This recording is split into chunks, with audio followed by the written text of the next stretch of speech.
Jayashree madam ಶುರುವಾಗಿದೆ, ಶುರು ಮಾಡಿ. Okay sir. ಎಲ್ಲರಿಗೂ ಶರಣು ಶರಣಾರ್ಥಿ. ಓಂ ಶ್ರೀ ಗುರು ಬಸವ ಲಿಂಗಾಯ ನಮಃ. ಆನೆಯ ಜರಿದು ಕೋನವ ನೇರಿದಡೆ ಆರೇನು ಮಾಡುವರು, ಕಸ್ತೂರಿಯ ಬಿಟ್ಟು ಕೆಸರ ಪೂಸಿಸಿದಡೆ ಆರೇನು ಮಾಡುವರು, ಪಾಯಸವ ಜರಿದು ಮಧ್ಯವ ಕುಡಿದರೆ ಆರೇನು ಮಾಡುವರು, ಗುಹೇಶ್ವರ ಲಿಂಗದಲ್ಲೇ ಗುಹೇಶ್ವರನ ಶರಣರಲ್ಲಿ ವಾದಿಸಿದಡೆ ಅರಿದರಿದು ವಾದಿಸಿದಡೆ ಆರೇನು ಮಾಡುವರು ಅಂತಕ್ಕಂತ ವಚನವನ್ನ ಹೇಳ್ತಾ, ವಚನ ಅಧ್ಯಯನ ವೇದಿಕೆ ಬಸವಾದಿ ಶರಣರ ಚಿಂತನಕೂಟ ಹಾಗೂ ಅಕ್ಕನ ಅರಿವು ಸಂಘಟನೆಗಳಿಂದ ಶ್ರೀ ಕಲ್ಲಪ್ಪ ಹಂಗರಗಿ, ಶಹಪುರ, ಕೋಲ್ಹಾರ, ವಿಜಯಪುರ ಇವರ ತಂದೆಯವರಾದ ರುದ್ರಪ್ಪ ಅಪ್ಪಣ್ಣ ಹಂಗರಗಿ, ಕೋಲ್ಹಾರ, ವಿಜಯಪುರ ತಾಯಿಯವರಾದ ಗುರುಬಾಯಿ ರುದ್ರಪ್ಪ ಹಂಗರಗಿ, ಕೋಲ್ಹಾರ ಇವರ ಸ್ಮರಣಾರ್ಥ ಇವತ್ತು ವಿಶೇಷ ದತ್ತಿ ಉಪನ್ಯಾಸ ಕಾರ್ಯಕ್ರಮ 348 ಉಪನ್ಯಾಸ ಮಾಲಿಕೆಗೆ ನಾಡಿನ ಸಮಸ್ತ ಜನರನ್ನ ನಾನು ಸ್ವಾಗತಿಸುತ್ತಾ ಕಾರ್ಯಕ್ರಮವನ್ನ ವಚನದೊಂದಿಗೆ ಪ್ರಾರಂಭಿಸೋಣ. ವಚನ ಪ್ರಾರ್ಥನೆಯನ್ನ ಮಾಡಲಿದ್ದಾರೆ ಶರಣೆ ಪ್ರೇಮಕ್ಕ ಹೊರಟ್ಟಿ ಅವರು. ಆಗ್ಲಿ ಅಕ್ಕ. ಎಲ್ಲರಿಗೂ ಶರಣು ಶರಣಾರ್ಥಿ. ನಾನಂದು ಬಸವಣ್ಣನವರ ವಚನ ಹಾಡ್ತೇನೆ. ಅಯ್ಯ ತನ್ನ ತಾನರಿದೋಡೆ ತಾನೇ ಚಿನ್ಮಯನಾದ ಪರಬ್ರಹ್ಮನೋಡ ಪರಬ್ರಹ್ಮನೋಡ ಪರಬ್ರಹ್ಮನೋಡ. ಅಯ್ಯ ತನ್ನ ತಾನರಿದೋಡೆ ತಾನೇ ಚಿನ್ಮಯನಾದ ಪರಬ್ರಹ್ಮನೋಡ ಪರಬ್ರಹ್ಮನೋಡ ಪರಬ್ರಹ್ಮನೋಡ. ತಾನೇ ಚಿನ್ನಾದ ಚಿದ್ಬಿಂದು ತಾನೇ ಚಿನ್ನಾದ ತಾನೇ ಚಿನ್ನಾದ ತಾನೇ ಚಿನ್ನಾದ ಚಿದ್ಬಿಂದು ಚಿತ್ಕಾಳ ಮೂರುತಿ ನೋಡ. ತಾನೇ ಸಕಲ ಚೈತನ್ಯ ಚೇತೃಹುಕಾರಿ ತಾನೇ ಸಕಲ ಚೈತನ್ಯ ಚೇತೃಹುಕಾರಿ. ಅಯ್ಯ ತನ್ನ ತಾನರಿದೋಡೆ ತಾನೇ ಚಿನ್ಮಯನಾದ ಪರಬ್ರಹ್ಮನೋಡ ಪರಬ್ರಹ್ಮನೋಡ ಪರಬ್ರಹ್ಮನೋಡ. ತನ್ನಿಂದ ಅಧಿಕ ಪರದೈವವಿಲ್ಲ ನೋಡ ತನ್ನಿಂದ ಅಧಿಕ ತನ್ನಿಂದ ಅಧಿಕ ತನ್ನಿಂದ ಅಧಿಕ ಪರದೈವವಿಲ್ಲ ನೋಡ. ತಾನೇ ಸಚ್ಚಿದಾನಂದ ಸ್ವರೂಪನಾದ ಚಿದ್ಘನಲಿಂಗ ನೋಡ ಅಪ್ರಮಾಣ ಕೂಡಲ ಸಂಗಮ ದೇವಾ. ಅಯ್ಯ ತನ್ನ ತಾನರಿದೋಡೆ ತಾನೇ ಚಿನ್ಮಯನಾದ ಪರಬ್ರಹ್ಮನೋಡ ಪರಬ್ರಹ್ಮನೋಡ ಪರಬ್ರಹ್ಮನೋಡ ಪರಬ್ರಹ್ಮನೋಡ. ಎಲ್ಲರಿಗೂ ಶರಣು ಶರಣಾರ್ಥಿ. ಕೂಡ ಶರಣ ಶರಣಾರ್ಥಿಯನ್ನು ಸೃಷ್ಟಾಯೋಗ ವಚನ ಪ್ರಾರ್ಥನೆಯನ್ನ ಗೈದಂತಹ ಶರಣೆ ಪ್ರೇಮ ಹೊರಟ್ಟಿ ಅವರಿಗೆ ವೇದಿಕೆ ಪರವಾಗಿ ಧನ್ಯವಾದಗಳು. ಈಗ ವಾಡಿಕೆಯಂತೆ ಸ್ವಾಗತ ಪ್ರಾಸ್ತಾವಿಕ ಪರಿಚಯ ಈ ಕಾರ್ಯಕ್ರಮವನ್ನ ಶರಣೆ ಅನಸೂಯ ಇಂಗ್ಲೇಶ್ವರ್ ಇವರು ನಡೆಸಿಕೊಡ್ಬೇಕು ಅಂತ ಅವರಲ್ಲಿ ವಿನಂತಿಸಿಕೊಳ್ತಾ ಇದ್ದೇನೆ. ಸರಿ ಮೇಡಮ್. ಓಂ ಶ್ರೀ ಗುರು ಬಸವಲಿಂಗಾಯ ನಮಃ. ಸರ್ವರಿಗೂ ಶರಣು ಶರಣಾರ್ಥಿಗಳು. ಶಿವಶರಣರ ತತ್ವಗಳು ಹಾಗೂ ಆದರ್ಶ ವಚನಗಳು ಎಂದಿಗೂ ಅಜರಾಮರ. ಅವುಗಳನ್ನು ಪ್ರತಿಯೊಬ್ಬರು ಪಾಲಿಸಿದರೆ ಉತ್ತಮ ಜೀವನ ನಡೆಸಲು ಅನುಕೂಲವಾಗುತ್ತದೆ ಎನ್ನುವ ಮಹಾದಾಸೆಯನ್ನು ಇಟ್ಟುಕೊಂಡಂತಹ ವಚನ ಅಧ್ಯಯನ ವೇದಿಕೆ, ಬಸವಾದಿ ಶರಣರ ಚಿಂತನಕೂಟ ಹಾಗೂ ಅಕ್ಕನ ಅರಿವು ಸಂಘಟನೆಗಳಿಂದ 348ನೇ ವಿಶೇಷ ದತ್ತಿ ಉಪನ್ಯಾಸ ಕೊಡುತ್ತಿರುವ ಶ್ರೀ ಕಲ್ಲಪ್ಪ ರುದ್ರಪ್ಪ ಹಂಗರಗಿ, ಸಾಕೀನ್, ಕೋಲಾರ್ ಜಿಲ್ಲಾ, ವಿಜಯಪುರ. ಇವರ ತಂದೆಯವರಾದ ರುದ್ರಪ್ಪ ಅಪ್ಪಣ್ಣ ಹಂಗರಗಿ ಮತ್ತು ಮಾತೋಶ್ರೀ ಗುರುಬಾಯಿ ರುದ್ರಪ್ಪ ಹಂಗರಗಿ ಇವರ ಸ್ಮರಣಾರ್ಥ ಕೊಡುತ್ತಿರುವುದು. ಅವರಿಗೆ ಈ ವೇದಿಕೆಯ ಪರವಾಗಿ ಸುಸ್ವಾಗತವನ್ನು ಕೋರುತ್ತೇನೆ. 12ನೇ ಶತಮಾನದ ಶರಣರ ಜೀವನ, ಅವರು ಬದುಕಿದಂಥ ವೈಚಾರಿಕ ಪ್ರಜ್ಞೆ, ವೈಚಾರಿಕ ಬದುಕು ಅನನ್ಯವಾಗಿತ್ತು. ಬಸವಣ್ಣನವರ ಆದಿಯಾಗಿ ಶರಣೆಯರು ವಚನಗಳನ್ನು ಜನಸಾಮಾನ್ಯರ ಸಾಹಿತ್ಯವಾಗಿ ಮಾಡಿದಂಥವರು. ಅವರ ಚಿಂತನೆಗಳನ್ನು ಜನಸಮೂಹಕ್ಕೆ ತಲುಪುವಂತೆ ಮಾಡುತ್ತಿರುವ ಈ ವೇದಿಕೆಯ ಅಧ್ಯಕ್ಷರಾದಂಥ ಡಾಕ್ಟರ್ ಶಶಿಕಾಂತ್ ಪಟ್ಟಣ್ ಸರ್ ಅವರಿಗೂ ಹೃದಯಪೂರ್ವಕ ಸ್ವಾಗತವನ್ನು ಬಯಸುತ್ತೇನೆ. ಇಂದಿನ ವಿಶೇಷ ಉಪನ್ಯಾಸ ನೀಡುತ್ತಿರುವ ಡಾಕ್ಟರ್ ದೇವೇಂದ್ರ ಕುಮಾರ್ ಹಕಾರಿ ಅವರ ಬಗ್ಗೆ ಡಾಕ್ಟರ್ ಕಸ್ತೂರಿ ದಳವಾಯಿ, ಕನ್ನಡ ಸಹ ಪ್ರಾಧ್ಯಾಪಕರು, ಸರ್ಕಾರಿ ಪ್ರಥಮ ದರ್ಜೆ ಕಾಲೇಜ್ ಹಾಗೂ ಸ್ನಾತಕೋತ್ತರ ಕೇಂದ್ರ, ಗದಗ್ ಇವರಿಗೂ ವೇದಿಕೆಗೆ ಆತ್ಮೀಯವಾದಂಥ ಸ್ವಾಗತ, ಸುಸ್ವಾಗತ. ತಮ್ಮ ಸುಮಧುರ ಕಂಠದಿಂದ ವಚನ ಪ್ರಾರ್ಥನೆಗೈದು ನಮ್ಮೆಲ್ಲರನ್ನು ವಚನ ದಾಳಕ್ಕೆ ಕರೆದೊಯ್ದು ವಚನಾಮೃತ ಉಣಬಡಿಸಿದ ಶರಣೆ ಪ್ರೇಮ ಹೊರಟ್ಟಿ ಅವರಿಗೂ ಪ್ರೀತಿಪೂರ್ವಕ ಸ್ವಾಗತವನ್ನು ನೀಡುತ್ತೇನೆ. ಇಂದಿನ ಶರಣು ಸಮರ್ಪಣೆ ಮಾಡಲಿರುವ ಶರಣೆ ಮಂಗಲಾ ಪಾಟೀಲ್ ಅವರಿಗೂ ಕೂಡ ಹಾರ್ದಿಕ ಸುಸ್ವಾಗತ. ಇಂದಿನ ಕಾರ್ಯಕ್ರಮದ ಸಮಗ್ರ ನಿರ್ವಹಣೆ ಮಾಡಲಿರುವ ಶರಣೆ ಜಯಶ್ರೀ ಆಲೂರ್ ಇವರಿಗೂ ಕೂಡ ವೇದಿಕೆಗೆ ಸುಸ್ವಾಗತ. ಕಾರ್ಯಕ್ರಮ ನಿರಂತರವಾಗಿ ಸುಲಲಿತವಾಗಿ ನಡೆಯಲು ತಾಂತ್ರಿಕ ಸಹಾಯ ಒದಗಿಸುತ್ತಿರುವ ಡಾಕ್ಟರ್ ದಾನಮ್ಮ ಜಳಕಿ ಮತ್ತು ಡಾಕ್ಟರ್ ಜಯಶ್ರೀ ಪಟ್ಟಣ್ ಪುಣೆ ಅವರಿವರಿಗೂ ತುಂಬು ಹೃದಯದ ಸ್ವಾಗತ ಗೈಯುತ್ತೇನೆ. ಸಂಯೋಜಕರಾದಂಥ ಶರಣ್ ನಿಂಗಪ್ಪ ಶಾಗೋಟಿ, ಶರಣೆ ಶರಣಮ್ಮ ಬ್ಯಾಳಿ, ಶರಣರಾದ ಮಿಥುನ್ ಹುಗ್ಗಿ, ಶರಣ್ ಪ್ರಕಾಶ್ ಪಾರನ್ಕರ್, ಶರಣೆ ಸುನಿತಾ ನಾಗ್ಠಾನ್, ಶರಣೆ ಸಂಧ್ಯಾ ಮಾಳಿ ಸರ್ವರಿಗೂ ಕಾರ್ಯಕ್ರಮಕ್ಕೆ ಆಧಾರದ ಸುಸ್ವಾಗತ. ಸಂಘಟಕರಾದಂಥ ಶರಣೆ ಪ್ರೊಫೆಸರ್ ಶಾರದಮ್ಮ ಪಾಟೀಲ್, ಶರಣೆ ಗೌರಮ್ಮ ನಾಸಿ, ಶರಣೆ ಸುಧಾ ಪಾಟೀಲ್ ಇವರೆಲ್ಲರಿಗೂ ವೇದಿಕೆಗೆ ತುಂಬು ಹೃದಯದ ಸ್ವಾಗತ. ಹಾಗೇನೆ ಇಂದಿನ ಗೂಗಲ್ ಮೀಟ್ನಲ್ಲಿ ಜಾಯಿನ್ ಆಗಿರುವಂಥ ಎಲ್ಲ ಆಸಕ್ತ ಶರಣೆಯರೆಲ್ಲರಿಗೂ ಗೌರವಪೂರ್ವಕ ಸ್ವಾಗತ, ಸುಸ್ವಾಗತ ಬಯಸುತ್ತೇನೆ. ಇಂದಿನ 348ನೇ ದತ್ತಿ ಉಪನ್ಯಾಸ ಕೊಟ್ಟಿರುವ ಶರಣ ಕಲ್ಲಪ್ಪ ರುದ್ರಪ್ಪ ಹಂಗರಗಿ ಇವರ ತೀರ್ಥರೂಪ ತಂದೆ ರುದ್ರಪ್ಪ ಅಪ್ಪಣ್ಣ ಹಂಗರಗಿ, ಮಾತೋಶ್ರೀ ಗುರುಬಾಯಿ ರುದ್ರಪ್ಪ ಹಂಗರಗಿ ಇವರ ಸ್ಮರಣಾರ್ಥ ದತ್ತಿ ಉಪನ್ಯಾಸ. ಶ್ರೀ ಕಲ್ಲಪ್ಪ ಆರ್ ಹಂಗರಗಿ ಅವರು ನನ್ನ ಜ್ಯೇಷ್ಠ ಅಕ್ಕ ಶರಣೆ ವಿಜಯಲಕ್ಷ್ಮಿ ಕೆ ಹಂಗರಗಿ ಇವರ ಪತಿ ದೇವರು. ಇವರ ಸ್ವಂತ ಊರು ಕೊಲ್ಹಾರ ಜಿಲ್ಲಾ, ವಿಜಯಪುರ. ಇವರು 22/7/1958 ಜನನವಾಯಿತು. ತಂದೆ ರುದ್ರಪ್ಪ, ತಾಯಿ ಗುರುಬಾಯಿ. ಸುಸಂಸ್ಕೃತ ಸುಶಿಕ್ಷಿತ ಮನೆತನದಲ್ಲಿ ಸುಖ ಸಂಸಾರಕ್ಕೆ 4 ಸ್ತಂಭಗಳೆಂಬಂತೆ 4 ಗಂಡು ಮಕ್ಕಳಲ್ಲಿ ಇವರು ಚಿಕ್ಕವರು. ಆರತಿಗೊಬ್ಬ ತಂಗಿ ಕೂಡ ಇರುತ್ತಾಳೆ. ಇವರ ತಂದೆಯವರು ಆದರ್ಶ ಶಿಕ್ಷಕರಾಗಿ ಕೋಲಾರ್, ಹಂಗರಗಿ, ಕೊರ್ತಿಯಲ್ಲಿ ಶಿಕ್ಷಣ ಇಲಾಖೆಯಲ್ಲಿ ಸೇವೆ ಸಲ್ಲಿಸಿರುತ್ತಾರೆ. ಇನ್ನು KR ಹಂಗರಗಿಯವರ ಪ್ರಾಥಮಿಕ ಮತ್ತು ಮಾಧ್ಯಮಿಕ ಶಿಕ್ಷಣವನ್ನು ಕೋಲಾರದಲ್ಲಿ ಪೂರ್ಣಗೊಳಿಸಿ TCH ಮತ್ತು BA ಪದವಿಯನ್ನು ಹೆಸರಾಂತ ಬಸವೇಶ್ವರ್ ವಿದ್ಯಾಲಯದಲ್ಲಿ ಅಂದರೆ ಬಾಗಲಕೋಟೆಯಲ್ಲಿ ವ್ಯಾಸಂಗ ಮಾಡಿರುತ್ತಾರೆ. MA ಸ್ನಾತಕ ಪದವಿಯನ್ನು ಮುಕ್ತ ವಿಶ್ವವಿದ್ಯಾಲಯ ಧಾರವಾಡದಲ್ಲಿ ಹಾಗೂ B.Ed ಅನ್ನು ಮುಕ್ತ ವಿಶ್ವವಿದ್ಯಾಲಯ ಮೈಸೂರಿನಲ್ಲಿ ಪೂರ್ಣಗೊಳಿಸಿರುತ್ತಾರೆ.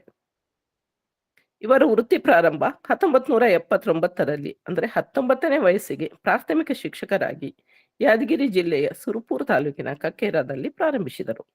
ನಂತರ 1992ರಲ್ಲಿ ಶಾಪುರ್ ತಾಲೂಕಿಗೆ ವರ್ಗಾವಣೆಯಾಗಿ ಬಂದರು. 2001ರಲ್ಲಿ ಸರ್ಕಾರಿ ಕನ್ಯಾ ಪ್ರೌಢಶಾಲೆಗೆ ಬಡ್ತಿ ಹೊಂದಿರುತ್ತಾರೆ. ಇವರು ಒಟ್ಟು 40 ವರ್ಷ 2 ತಿಂಗಳುಗಳ ಸುದೀರ್ಘ ಸೇವೆಯನ್ನು ಬಡ ಮಕ್ಕಳ ಶಿಕ್ಷಣಕ್ಕಾಗಿ ಮೀಸಲಿಟ್ಟು ಸಾವಿರಾರು ಮಕ್ಕಳ ಬಾಳಿಗೆ ಬೆಳಕಾಗಿ 2018ರಲ್ಲಿ ಸೇವೆಯಿಂದ ನಿವೃತ್ತಿಯಾಗಿರುತ್ತಾರೆ. ಇವರು ನನ್ನ ಅಕ್ಕಳೊಂದಿಗೆ 1982ರಲ್ಲಿ ಮದುವೆಯಾಗಿ ಅವಳಿಗೂ ಕೂಡ PUC education, ITC, BA, MA ಪದವಿಯನ್ನು ಮಾಡಿಸಿ ಅವಳು ಕೂಡ ಶಿಕ್ಷಕಿಯಾಗಿ ಸೇವೆ ಸಲ್ಲಿಸಲು ಸಹಕರಿಸಿದ್ದಾರೆ. ಸತಿಪತಿ ಈರ್ವರು ಈಗ ಶಹಾಪುರದಲ್ಲಿ ವಾಸವಾಗಿರುತ್ತಾರೆ. ಇವರ ಅನ್ಯೋನ್ಯ ದಾಂಪತ್ಯದ ಜೀವನದ ಫಲವಾಗಿ 3 ಮುತ್ತು ರತ್ನಗಳನ್ನು ಪಡೆದಿರುತ್ತಾರೆ. ಇವರಲ್ಲಿ 2 ಗಂಡು ಮಕ್ಕಳು ಹಾಗೂ 1 ಹೆಣ್ಣು ಮಗು. ಅಕ್ಷರ, ಸಂಸ್ಕೃತಿ, ಸಂಸ್ಕಾರದ ಅರಿವಿನಿಂದ ಒಳ್ಳೆಯ ವ್ಯಕ್ತಿಯಾಗಿ ಬದುಕಬಲ್ಲರು. ಅದಕ್ಕೆ ಶಿಕ್ಷಣ ಅವಶ್ಯಕ ಎಂದು ಎಲ್ಲ ಮಕ್ಕಳಿಗೂ ಒಳ್ಳೆಯ ಶಿಕ್ಷಣ ನೀಡಿ ಸುಸಂಸ್ಕೃತರನ್ನಾಗಿ ಮಾಡಿ ಸ್ವಾವಲಂಬಿ ಬದುಕನ್ನು ಕಟ್ಟಿಕೊಟ್ಟಿದ್ದಾರೆ.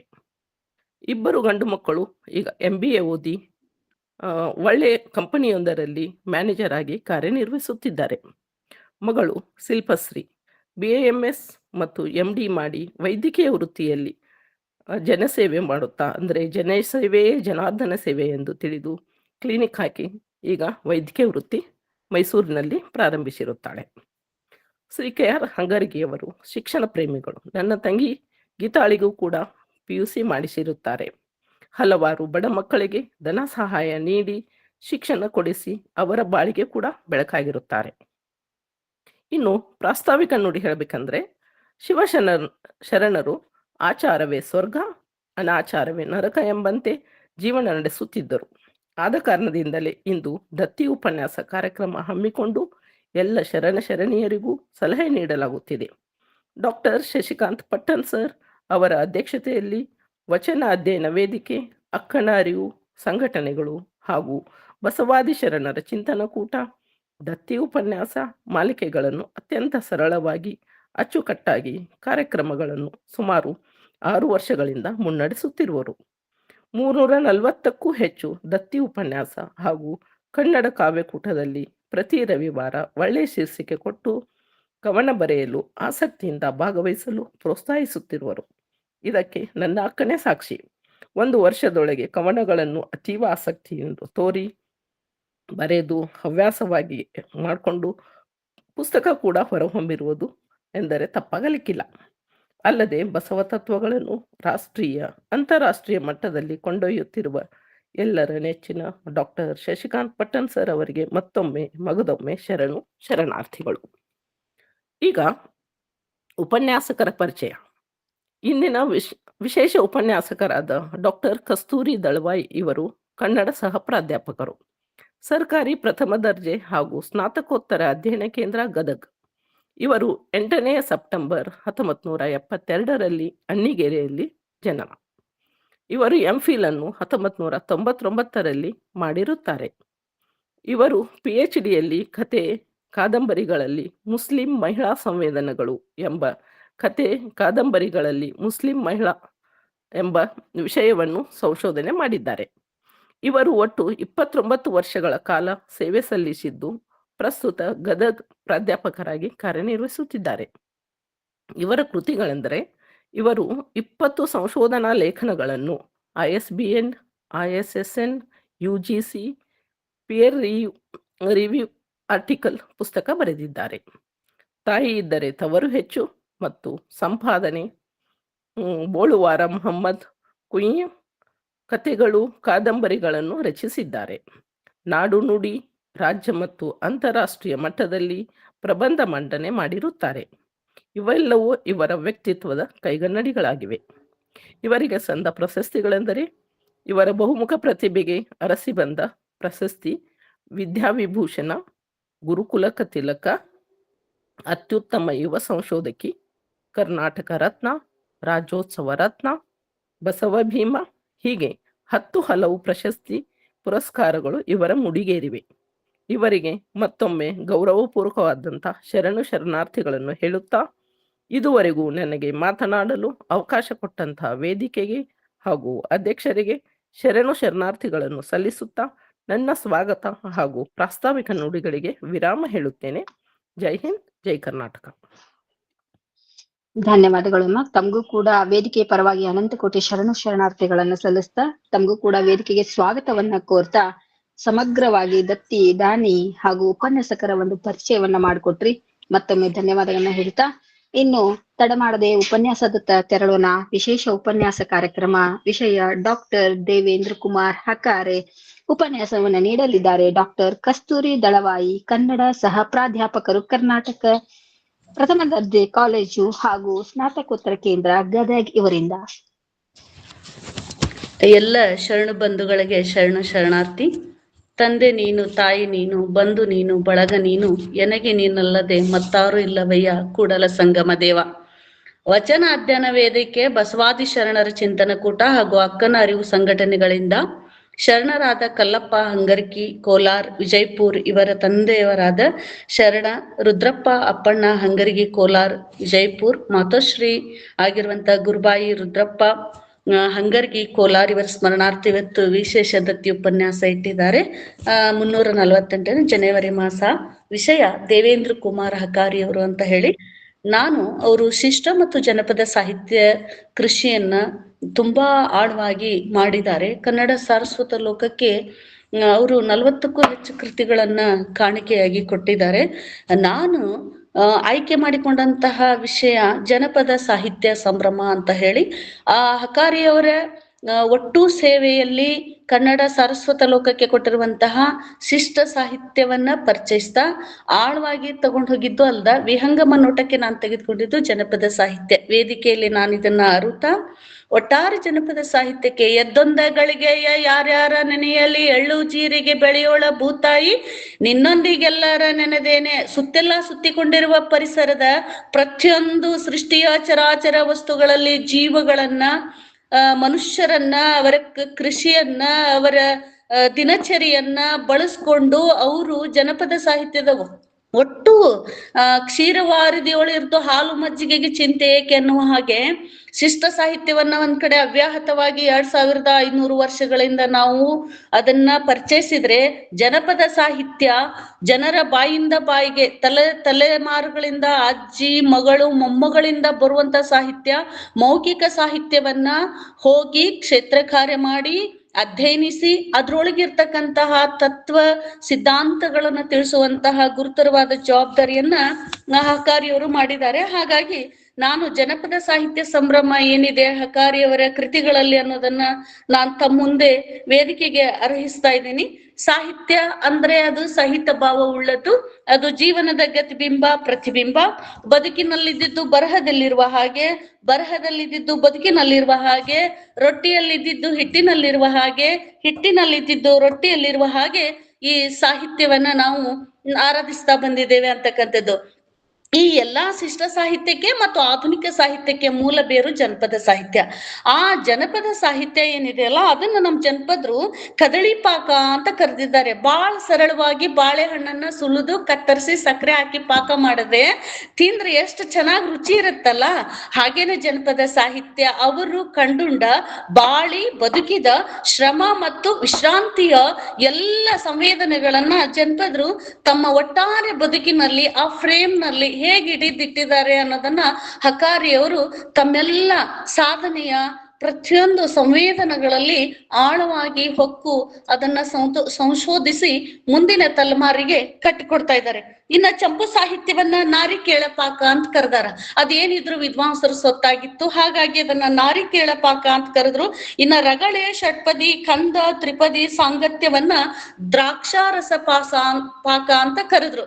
ಹಾಗಾಗಿ ನನ್ ಮುಂದಿರ್ತಕ್ಕಂತ ಸಾಹಿತ್ಯ ಜನಪದ ಸಾಹಿತ್ಯ ಅದು ಕದಳಿ ಪಾಕ, ಚಂಪು ಸಾಹಿತ್ಯ ಅದು ನಾರಿಕೇಳ ಪಾಕ, ರಗಳೆ, ಷಟ್ಪದಿ, ಕಂದ, ತ್ರಿಪದಿ ಸಾಂಗತ್ಯದು ದ್ರಾಕ್ಷಾ ಪಾಕ.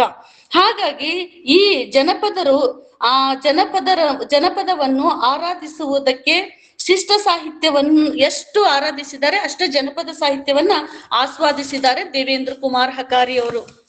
ಇಂತಹ ದೇವೇಂದ್ರ ಕುಮಾರ್ ಹಕಾರಿ ಅವರ ಒಟ್ಟು ಒಂದು ಜೀವನ ಸಿಂಹಾವಲೋಕನ ಮಾಡ್ಕೊಂಡು ಬರೋದಾದ್ರೆ ಜೀವನ ಪಥವನ್ನ 40ಕ್ಕೂ ಹೆಚ್ಚು ಮೌಖಿಕ ಕೃತಿಗಳನ್ನ ಮತ್ತು ಮೌಲಿಕವಾದಂತ ಕೃತಿಗಳನ್ನ ಅವರು ಕನ್ನಡ ಸಾರಸ್ವತ ಲೋಕಕ್ಕೆ ಕೊಟ್ಟಿದ್ದಾರೆ.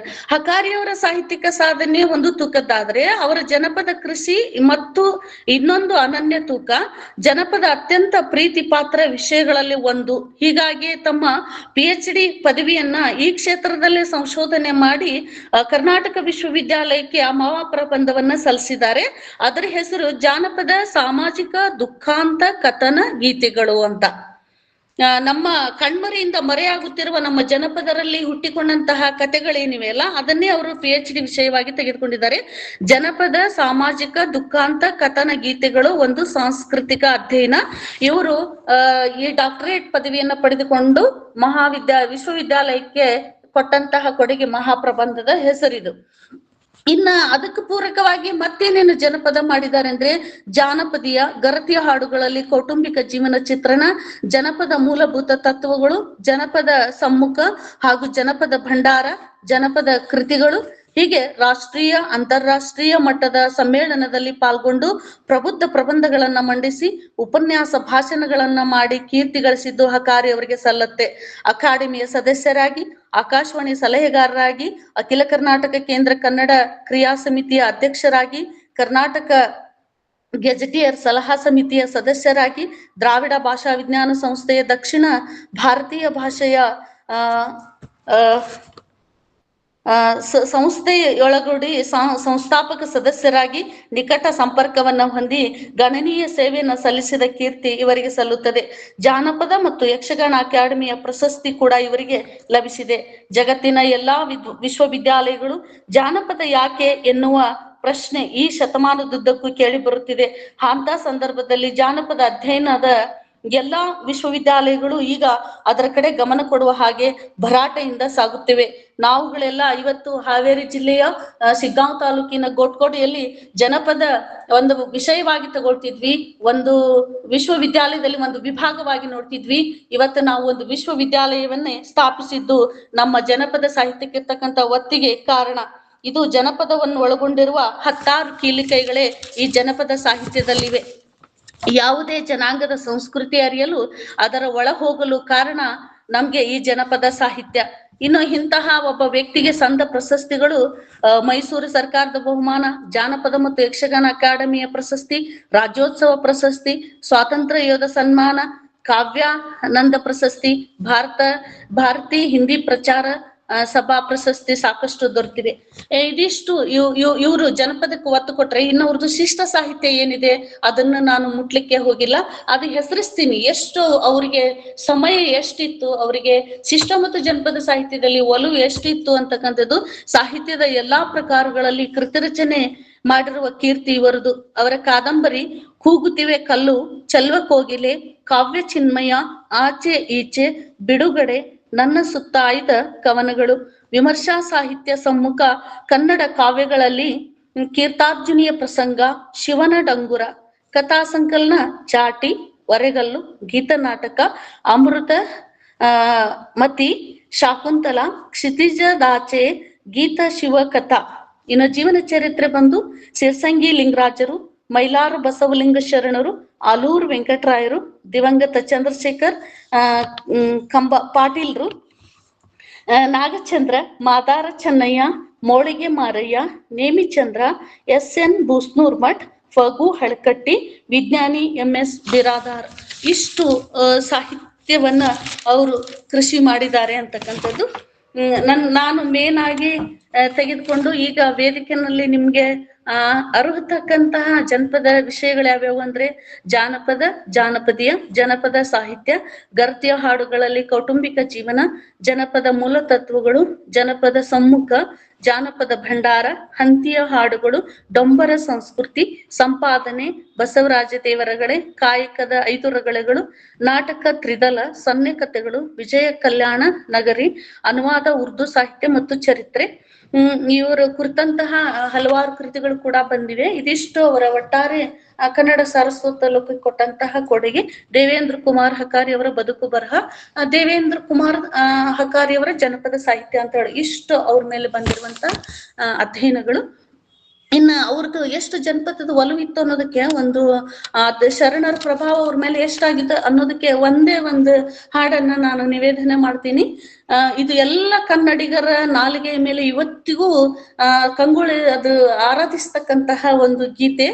ಎಲ್ಲಿ ಹುಟ್ಟಿ ಎಲ್ಲಿ ಚಾಚಾದೋ ಕಾಸಿ ಲಿಂಗ, ಎಲ್ಲಿ ಹುಟ್ಟಿ ಎಲ್ಲಿ ಚಾಚಾದೋ ಒಗಟಿನ ಅರ್ಥ ನಿನಗ ತಿಳಿದಾದೋ, ಒಗಟಿನ ಅರ್ಥ ನಿನಗೆ ತಿಳಿದಾದೋ, ಗಿರಿಯ ಮ್ಯಾಲೆ ಮರವು ಹುಟ್ಟ್ಯಾದೋ, ಆ ಮರದ ಮ್ಯಾಲೆ ಹಕ್ಕಿಯೊಂದು ಗೂಡು ಕಟ್ಟ್ಯಾದೋ, ಆ ಮರದ ಮ್ಯಾಲೆ ಹಕ್ಕಿಯೊಂದು ಗೂಡು ಕಟ್ಟ್ಯಾದೋ, ಆ ಗೂಡಿನೊಳಗ 6 ಬಣ್ಣ ಸಂತಿ ನಡೆಸ್ಯಾವೋ, ಮೈಲಾರ ಲಿಂಗ ಎಲ್ಲಿ ಹುಟ್ಟಿ ಎಲ್ಲಿ ಚಾಚಾದೋ, ಮೈಲಾರ ಲಿಂಗ ಎಲ್ಲಿ ಹುಟ್ಟಿ ಎಲ್ಲಿ ಚಾಚಾದೋ, ಕಾಸಿಲಿಂಗ ಒಗಟಿನರ್ಥ ನಿನಗೆ ತಿಳಿದಾದೋ, ಸಮುದ್ರದ ಮ್ಯಾಲೆ ಸಿಪ್ಪೆ ತೇಲೇತೋ, ಆ ಸಿಪ್ಪಿನೊಳಗ ಮುತ್ತು ಇಟ್ಟಾವೋ, ಆ ಮುತ್ತಿನೊಳಗ ಮುಕ್ಕೋಟಿ ನಲಿದಾವೋ, ಮಹಾಕೂಟಲಿಂಗ ಏ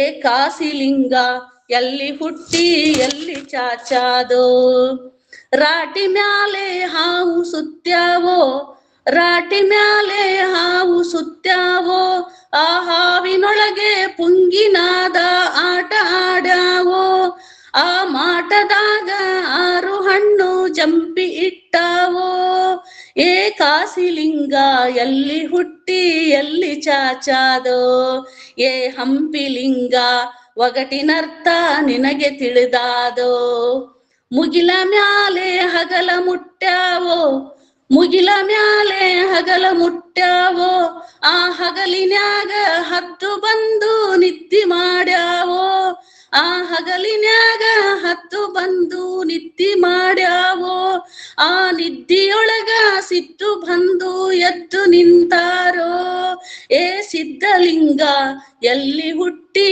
ಎಲ್ಲಿ ಚಾಚಾದೋ, ಕಾಸಿಲಿಂಗ ಒಗಟಿನರ್ಥ ನಿನಗೆ ತಿಳಿದಾದೋ ಎನ್ನುವಂತಹ ಒಂದು ಗೀತೆ ನಮ್ಗೆ ಇಡೀ ಜನಪದದ ಅಲ್ಲಿ ನಮ್ಗೆ ಪ್ರಾಪಂಚಿಕ ಮತ್ತು ಲೌಕಿಕದಿಂದ ಅಲೌಕಿಕದ ಕಡೆಗೆ ಮನುಷ್ಯ ಜೀವನದ ಒಳ ಹೊರಗನ್ನ ಅವರು ಇದ್ರೊಳಗ ತಿಳಿಸಿದ್ದಾರೆ ಅಂತಕ್ಕಂಥದ್ದು.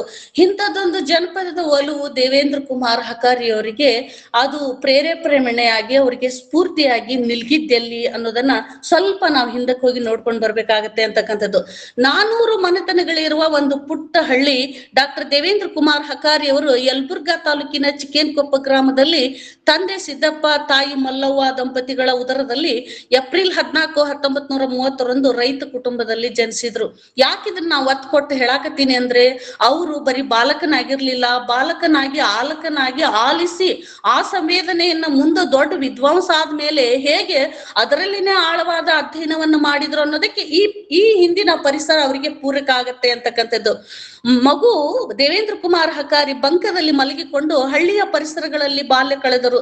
ದಾಸರ ಹಾಡುಗಳನ್ನು ತುಂಬಾ ಚೆನ್ನಾಗಿ ಹಾಡ್ತಾ ಭಿಕ್ಷೆಗೆ ಬರ್ತಿದ್ರು. ಉದಾಹರಣೆಗೆ ಗುರುವೇ ಶರಣಯ್ಯ ಗುರುರಾಜ ಶರಣೋ, ಗುರುವೇ ಶರಣಯ್ಯ ಗುರುರಾಜ ಶರಣೋ, ಶರಣೋ ಶರಣೋ ಗಂಭೀರ ಶರಣಯ್ಯ ಗುರುವೇ, ಹಂಪೆಯ ವಿರೂಪಾಕ್ಷ ಶರಣಯ್ಯ ಗುರುವೇ ಎಂದು ದಾಸರು ವೇಷಗಾರರು ಬೆಳಗಿನ ಜಾವ ಹಳ್ಳಿಗೆ ಹೋಗಿ ರೈತರ ಮನೆಗಳ ಮುಂದೆ ನಿಂತು ಸುಶ್ರಾವ್ಯವಾಗಿ ಹಾಡನ್ನ ಹೇಳುತ್ತಿದ್ದರು. ರೈತಾಪಿ ಹೆಣ್ಣು ಮಕ್ಕಳು ಇಂಥ ಜನಪದ ಕಲಾವಿದರನ್ನ ಕಂಡಾಗ ಮನೆಯೊಳಗಿಂದ ಮರದ ತುಂಬಾ ಕಾಳು ಕಡಿಗಳನ್ನ ತಂದು ನೀಡುತ್ತಿದ್ದರು. ಅದನ್ನ ಕೇಳಿ ಮತ್ತೆ ಮಗು ಹಾಡಿ ಆ ಜನಪದ ಸಾಹಿತ್ಯದ ಮೇಲೆ ಒಲವು ಅವ್ರಿಗೆ ಹೋಯ್ತು. ದೇವೇಂದ್ರ ಚಿಕ್ಕವರಿದ್ದಾಗ ಇಂಥ ಹಾಡುಗಳನ್ನೇ ಗಮನಿಸಿ ಕೇಳಿ ಜನಪದ ಸಾಹಿತ್ಯವೇ ಅವರಿಗೆ ದಾರಿದೀಪವಾಯಿತು. ಚಿಕ್ಕೇನಕೊಪ್ಪದಲ್ಲಿ ಬಾಲ್ಯ ಶಿಕ್ಷಣ ಕಳೆದರು.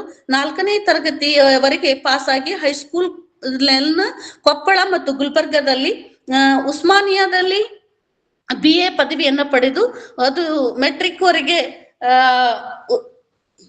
ಗುಲ್ಬರ್ಗದಲ್ಲಿ ಪದವಿಯನ್ನು ಪಡೆದು ಉಸ್ಮಾನಿಯಾ ವಿಶ್ವವಿದ್ಯಾಲಯದಲ್ಲಿ ವರೆಗೆ BA ಓದಿದ್ರು. ಮುಂದೆ ಅವರು ಸ್ವಾತಂತ್ರ್ಯ ಹೋರಾಟದ ಒಂದು ಕಿಚ್ಚು ಬರ್ತೈತಿ, ಎಲ್ಲಾರು ಗೆಳೆಯರು ಸ್ವಾತಂತ್ರ್ಯ ಹೋರಾಟದಲ್ಲಿ ಪಾಲ್ಗೊಳ್ತಾರೆ. ಇವರು ಕೂಡ ಅದರ ಜೊತೆಗೆ ತಮ್ಮ ಅಳಿಲು ಸೇವೆಯನ್ನು ಸಲ್ಲಿಸಿ ಮತ್ತೆ ತಿರುಗಿ ಶಿಕ್ಷಣಕ್ಕೆ ದಾಪುಗಾಲು ಇಡ್ತಾರೆ. ಹಾಗಿಟ್ಟಂತಹ ಅವರು ಉಸ್ಮಾನಿಯಾ ವಿಶ್ವವಿದ್ಯಾಲಯದಿಂದ ಕನ್ನಡ MA ಪದವಿಯನ್ನ ಪಡೆದುಕೊಂಡು ಅವರ ಅಧ್ಯಾಪಕ ಸ್ನೇಹಿತರ ಬಳಗ ಅವರಿಗೆ ಸಹಾಯವನ್ನು ಮಾಡ್ತಾರೆ, ಅವ್ರು ನೆನಪಿಸ್ಕೊಳ್ತಾರೆ. DK ಭೀಮಸೇನ್ ರಾವ್, ಮಾನವಿ ನರಸಿಂಹಾಚಾರ್ಯ, ರಾಮಚಂದ್ರ ಪಟವಾರಿ ಮತ್ತು ಉಸ್ಮಾನಿಯಾ ವಿಶ್ವವಿದ್ಯಾಲಯದಲ್ಲಿ ಇವರಿಗೆ ಒಂದು ಕೆಲಸವನ್ನು ಕೊಡುವಂತೆ ಮಾಡ್ತಾರೆ. ಆಮೇಲೆ ಅವರು ಒಂದು ಆಸಕ್ತಿಯನ್ನ ಇಟ್ಕೊಂಡು ಅಧ್ಯಾಪಕರಾಗಿ ಸೇವೆಯನ್ನು ಸಲ್ಲಿಸ್ತಾರೆ. ಮುಂದೆ 1958ರಲ್ಲಿ ಗುಲ್ಬರ್ಗಾದಲ್ಲಿ ಶರಣ ಬಸವೇಶ್ವರ ಕಾಲೇಜಿನಲ್ಲಿ ಕನ್ನಡ ಅಧ್ಯಾಪಕರಾಗ್ತಾರೆ. 1960ರಲ್ಲಿ ಧಾರವಾಡ KCD ಮಹಾವಿದ್ಯಾಲಯದಲ್ಲಿ ಅಧ್ಯಾಪಕರಾಗಿ ಸೇವೆ ಸಲ್ಲಿಸ್ತಾರೆ. 1970ರಲ್ಲಿ ಕರ್ನಾಟಕ ವಿಶ್ವವಿದ್ಯಾಲಯ ಧಾರವಾಡದಲ್ಲಿ ಕನ್ನಡ ಅಧ್ಯಯನ ಪೀಠಕ್ಕೆ ಪ್ರವಾಚಕರಾಗಿ ಬರ್ತಾರೆ. 30 ವರ್ಷಕ್ಕೂ ಹೆಚ್ಚು ಅವರು ಈ ಕನ್ನಡ ಸೇವೆಯನ್ನ, ಸರಸ್ವತಿ ಆರಾಧನೆಯನ್ನ ನಮ್ಗೆ ಕೊಡ್ತಾರೆ. 1991ರಲ್ಲಿ ಅವರು ನಿವೃತ್ತಿ ಆಗ್ತಾರೆ. ಆಮೇಲೆ ಮೌಲಿಕ ಕೃತಿಗಳನ್ನ ಕನ್ನಡ ಸಾರಸ್ವತ ಲೋಕಕ್ಕೆ ಅವರು ಸೇವೆ ಇರುವಾಗಲೇ ಸೇವೆ ನಂತರ ಲೋಕಾರ್ಪಣೆ ಮಾಡ್ತಾರೆ. ಇವರು ಕೇವಲ ಜನಪದ ತಜ್ಞರಷ್ಟೇ ಅಲ್ಲ, ವಿದ್ವಾಂಸರಷ್ಟೇ ಅಲ್ಲ, ಕನ್ನಡ ಸಾಹಿತ್ಯದ ಸೃಜನಶೀಲ ಸಾಹಿತ್ಯ ಪ್ರಕಾರಗಳಾದಂತ ಕತೆ, ಕಾದಂಬರಿ, ಕವಿತೆ, ಜೀವನ ಚರಿತ್ರೆ, ನಾಟಕ, ಗೀತ ನಾಟಕ, ಅನುವಾದ ಸಾಹಿತ್ಯ ಮುಂತಾದ ಆಧುನಿಕ ಪ್ರಕಾರಗಳಲ್ಲಿ ಕೃಷಿಯನ್ನ ಕೈಗೊಳ್ತಾರೆ. ಇಷ್ಟು ಸಾಹಿತ್ಯ ಕೃಷಿಗಾಗಿ ದುಡಿದ ಜೀವ ಇದು. ಅವರ ಮೊದಲನೇ ಕೃತಿನ ತಗೊಳ್ಳೋದು ಜನಪದ ಸಾಹಿತ್ಯ ಕೃಷಿ ಅಂತಕ್ಕಂಥದ್ದು. ಡಾಕ್ಟರ್ ಹಕಾರಿ ಅವರು ಗ್ರಾಮೀಣ ಪ್ರದೇಶದಿಂದ ಬೆಳೆದು ಬಂದವರು. ಆದ್ದರಿಂದ ಅವ್ರು ಹೇಳ್ತಾರ, ಒಂದ್ ಕಡೆಗೆ ಅವರ ಧರ್ಮಪತ್ನಿ ಶ್ರೀಮತಿ ಕಸ್ತೂರಿ ದೇವಿಯವರ ಜೊತೆ ಮದುವೆ ಆಗತ್ತ, ಮತ್ತಷ್ಟು ಆ ಜನಪದ ಸಾಹಿತ್ಯಕ್ಕೆ ಅವ್ರಿಗೆ ಪುಷ್ಟಿ ದೊರಕತೈತಿ. ಅವರ ಒಂದ್ ಕಡೆ ಹೇಳ್ಕೊಳ್ತಾರ, ಅವರು ಕೂಡ ಗ್ರಾಮೀಣ ಪ್ರದೇಶದಿಂದ ಬಂದವರು. ಹೀಗಾಗಿ ಅವರು ಮನಸ್ಸು ಮೆಚ್ಚಿ ಹೇಳ್ಕೊಳ್ತಾರೆ, ನನ್ನ ಎದೆಯಲ್ಲಿ ಜಾನಪದ ಹನತೆಯನ್ನ ಹಚ್ಚಿದ ಸ್ಫೂರ್ತಿಯನ್ನ ಬೆಳಗಿದವರು ನನ್ನ ತಂದೆ, ನನ್ನ ತಾಯಿ ಮತ್ತು ನನ್ನ ಹೆಂಡತಿ ಅಂದ್ರೆ ತಪ್ಪಾಗ್ಲಾರ್ದು ಅಂತ. ಅವರು ಜಾನಪದ ಸಾಹಿತ್ಯದ ಮಾನವಿಕ ಶಾಸ್ತ್ರದ ದೃಷ್ಟಿಯಿಂದ ಒಂದು ಜನಪದ ಪುರಾಣದ ಕತೆ, ಜನಪದ ತ್ರಿಪದಿ, ಸಾಹಿತ್ಯದಲ್ಲಿ ಮಕ್ಕಳು, ಗಾಣಿಗರು, ಡೊಂಬರು, ಕುಂಬಾರರು, ಕಂಬಾರರು ಮುಂತಾದ ವಿವಿಧ ಆ ವೃತ್ತಿಯನ್ನೊಳಗೊಂಡಂತಹ ಎಲ್ಲ ಲೇಖನಗಳನ್ನ ಜನಪದ ಸಾಹಿತ್ಯ ಕೃಷಿ ಒಳಗ ಅವರು ಬರೀತಾರೆ. ಇನ್ನ ಜಾನಪದಿ ಅನ್ನುವಂತ ಇನ್ನೊಂದು ಕೃತಿ ಅದು 1982ರಲ್ಲಿ ಪ್ರಕಟ ಆಗ್ತದೆ. ಇದರಲ್ಲಿ ಜನಪದ ಸಾಹಿತ್ಯಕ್ಕೆ ಸಂಬಂಧಿಸಿದಂತ ಮಹತ್ವದ ವಿಷಯಗಳನ್ನ ಅವರು ಹೊರ ಹಾಕ್ತಾರೆ. ಇದರಲ್ಲಿ ಬರುವ ಕಥೆಗಳು ಯಾವಪ್ಪ ಅಂತಂದ್ರ ಗಂಗವ್ವ ಗೌರವ ಕತೆ. ಇದು ಮಾನವಿಕ ಶಾಸ್ತ್ರದ ದೃಷ್ಟಿಯಿಂದ ಬಹಳ ಮಹತ್ವ ಪಡೆದಂತ ಕತೆ. ಇದು ಅಪ್ಪಟ ಜಾನಪದ ಪುರಾತನ ಪಳಿಯುಳಿಕೆ ಅಂತ ಇದನ್ನ ಕರೀತಾರ. ಇದು ಮಹತ್ವದ ಕಥೆನೂ ಕೂಡ ಹೌದು. ಮನುಷ್ಯ ತಾನು ವಿವಿಧ ಹಂತಗಳಲ್ಲಿ ಹೇಗೆ ಆ ವ್ಯವಸ್ಥೆಗೆ ಹೊಂದಿಕೊಂಡು ಅವನು ತನ್ನ ಬದುಕನ್ನ ಸಾಗಿಸ್ತಾನೆ, ಪೂರ್ವಕಾಲದ ಇತಿಹಾಸದ ಕತೆ ಇದು. ಪುರಾಣದ ಇಣುಕು ನೋಟ ಇದರಲ್ಲಿದೆ. ಅನೇಕ ವಾಸ್ತವಿಕ ಸಂಗತಿಗಳು ಕೂಡ ಕತೆ ಒಳಗನ ಉಪಕತೆ ಒಳಗ ನೀರು ಮನುಷ್ಯನಿಗೆ ಹವೆ ನಂತರ ಎಷ್ಟು ಮುಖ್ಯ ಅಂತಕ್ಕಂಥದ್ದು ಅವರ ಒಂದು ಜನಪದ ಕತೆ ಮುಖಾಂತರ ತಗೊಂಡು ಹೋಗ್ತಾರೆ. ಶಿವ ಮತ್ತು ಪಾರ್ವತಿಯರು ಹೀಗೆ ಶಿವ ಒಂದ್ಸಲ ಹೋಗ್ತಾ ಹೋಗ್ತಾ ಗಂಗೆಯನ್ನ ನೋಡ್ತಾನೆ. ಗಂಗೆ ಮನೆಯಲ್ಲೇನೆ ಕಾಲ ಕಳಿತಿರ್ತಾನೆ. ಅವಾಗ ಪಾರ್ವತಿಗೆ ಅನುಮಾನ ಬರುತ್ತೆ, ಇಷ್ಟು ದಿನ ನೀವು ಬೇಗ ಬರೋರು, ಇವತ್ತು ಯಾಕೆ ನೀವು ತಡವಾಗಿ ಬರ್ತಿದ್ದೀರಾ, ನೀವ್ ಎಲ್ಲಿ ಬಂದಿದ್ದೀರಾ, ಅಲ್ಲೇ ಹೋಗ್ರಿ ಅಂತ ಹೇಳಿ ಮುನಿಸ್ಕೊಳ್ತಾಳೆ. ಅಷ್ಟೊತ್ತಿಗೆ ಪರಮೇಶ್ವರ ಮತ್ತೆ ಗಂಗೆ ಹತ್ರ ಬರುವಂತಹ ಕಾಲ. ಇಲ್ಲಿ ಒಂದು ಘಟನೆ ನಡೀತೈತಿ. ಈ ಹೆಣ್ಣು ಮಕ್ಕಳೆಲ್ಲ ಋತುಚಕ್ರದಲ್ಲಿ ಇರ್ತಾರಲ್ಲ, ಅವ್ರದ್ದು ಮೆನ್ಸಸ್ ಪೀರಿಯಡ್ ಬಂದಾಗ ನಾ ಹೆಚ್ಚ ನೀ ಹೆಚ್ಚ ಅಂತ ಹೇಳಿ ಹಿಂದೆನೆ ಶಿವನಿಗೆ ವಾಗ್ವಾದ ಹಾಕಿರ್ತಾಳೆ ಪಾರ್ವತಿ. ಇಲ್ಲ ನನಗಿಬ್ರು ಹೆಚ್ಚು ಅಂತ ಹೇಳಿದಾಗ, ಇಲ್ಲ ಅವಳೇ ಹೆಚ್ಚು ನಿನ್ಗೆ ಅಂತ ಹೇಳಿ ಇವ್ರು ತರಾಟೆ ತೆಗೆದುಕೊಳ್ತಾಳೆ. ಇವಳದು ಮೆನ್ಸಸ್ ಪೀರಿಯಡ್ ಮತ್ತು ಋತುಚಕ್ರ ಬಂದಾಗ ಇವಳು ನನ್ಗೇನು ಗಂಗೆ ಅವಶ್ಯಕತೆ ಇಲ್ಲ ಅಂತ ಹೇಳಿ ಹಾಲಿನಿಂದ, ಮಜ್ಜಿಗೆಯಿಂದ, ತುಪ್ಪದಿಂದ ಸ್ನಾನ ಮಾಡ್ತಾಳೆ. ಮತ್ ಎಲ್ಲಿ ಹೋಗ್ತಾಳೆ ಅಲ್ಲೆಲ್ಲ ನೀರ್ ಮಾಯ ಆಗ್ಬಿಡತ್ತೆ.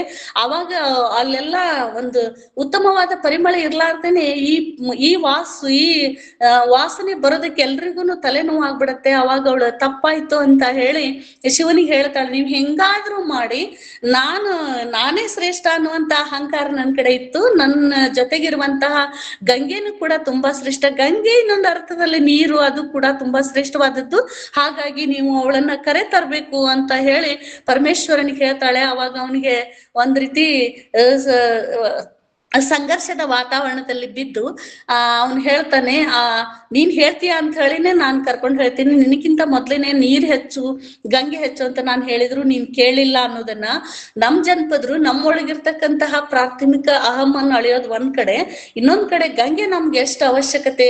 ಕೃಷಿಯನ್ನ ನಂಬಿದಂತಹ ಜನಪದ್ರು ಆಕಳುಗಳನ್ನ, ದನಕರುಗಳನ್ನ, ಕೃಷಿಯನ್ನ ಅವಲಂಬಿಸಿದ್ದಾರೆ. ನಮ್ಮೆಲ್ರಿಗೂ ಬಹಳ ಮುಖ್ಯವಾಗಿರ್ತಕ್ಕಂಥದ್ದು ನೀರು.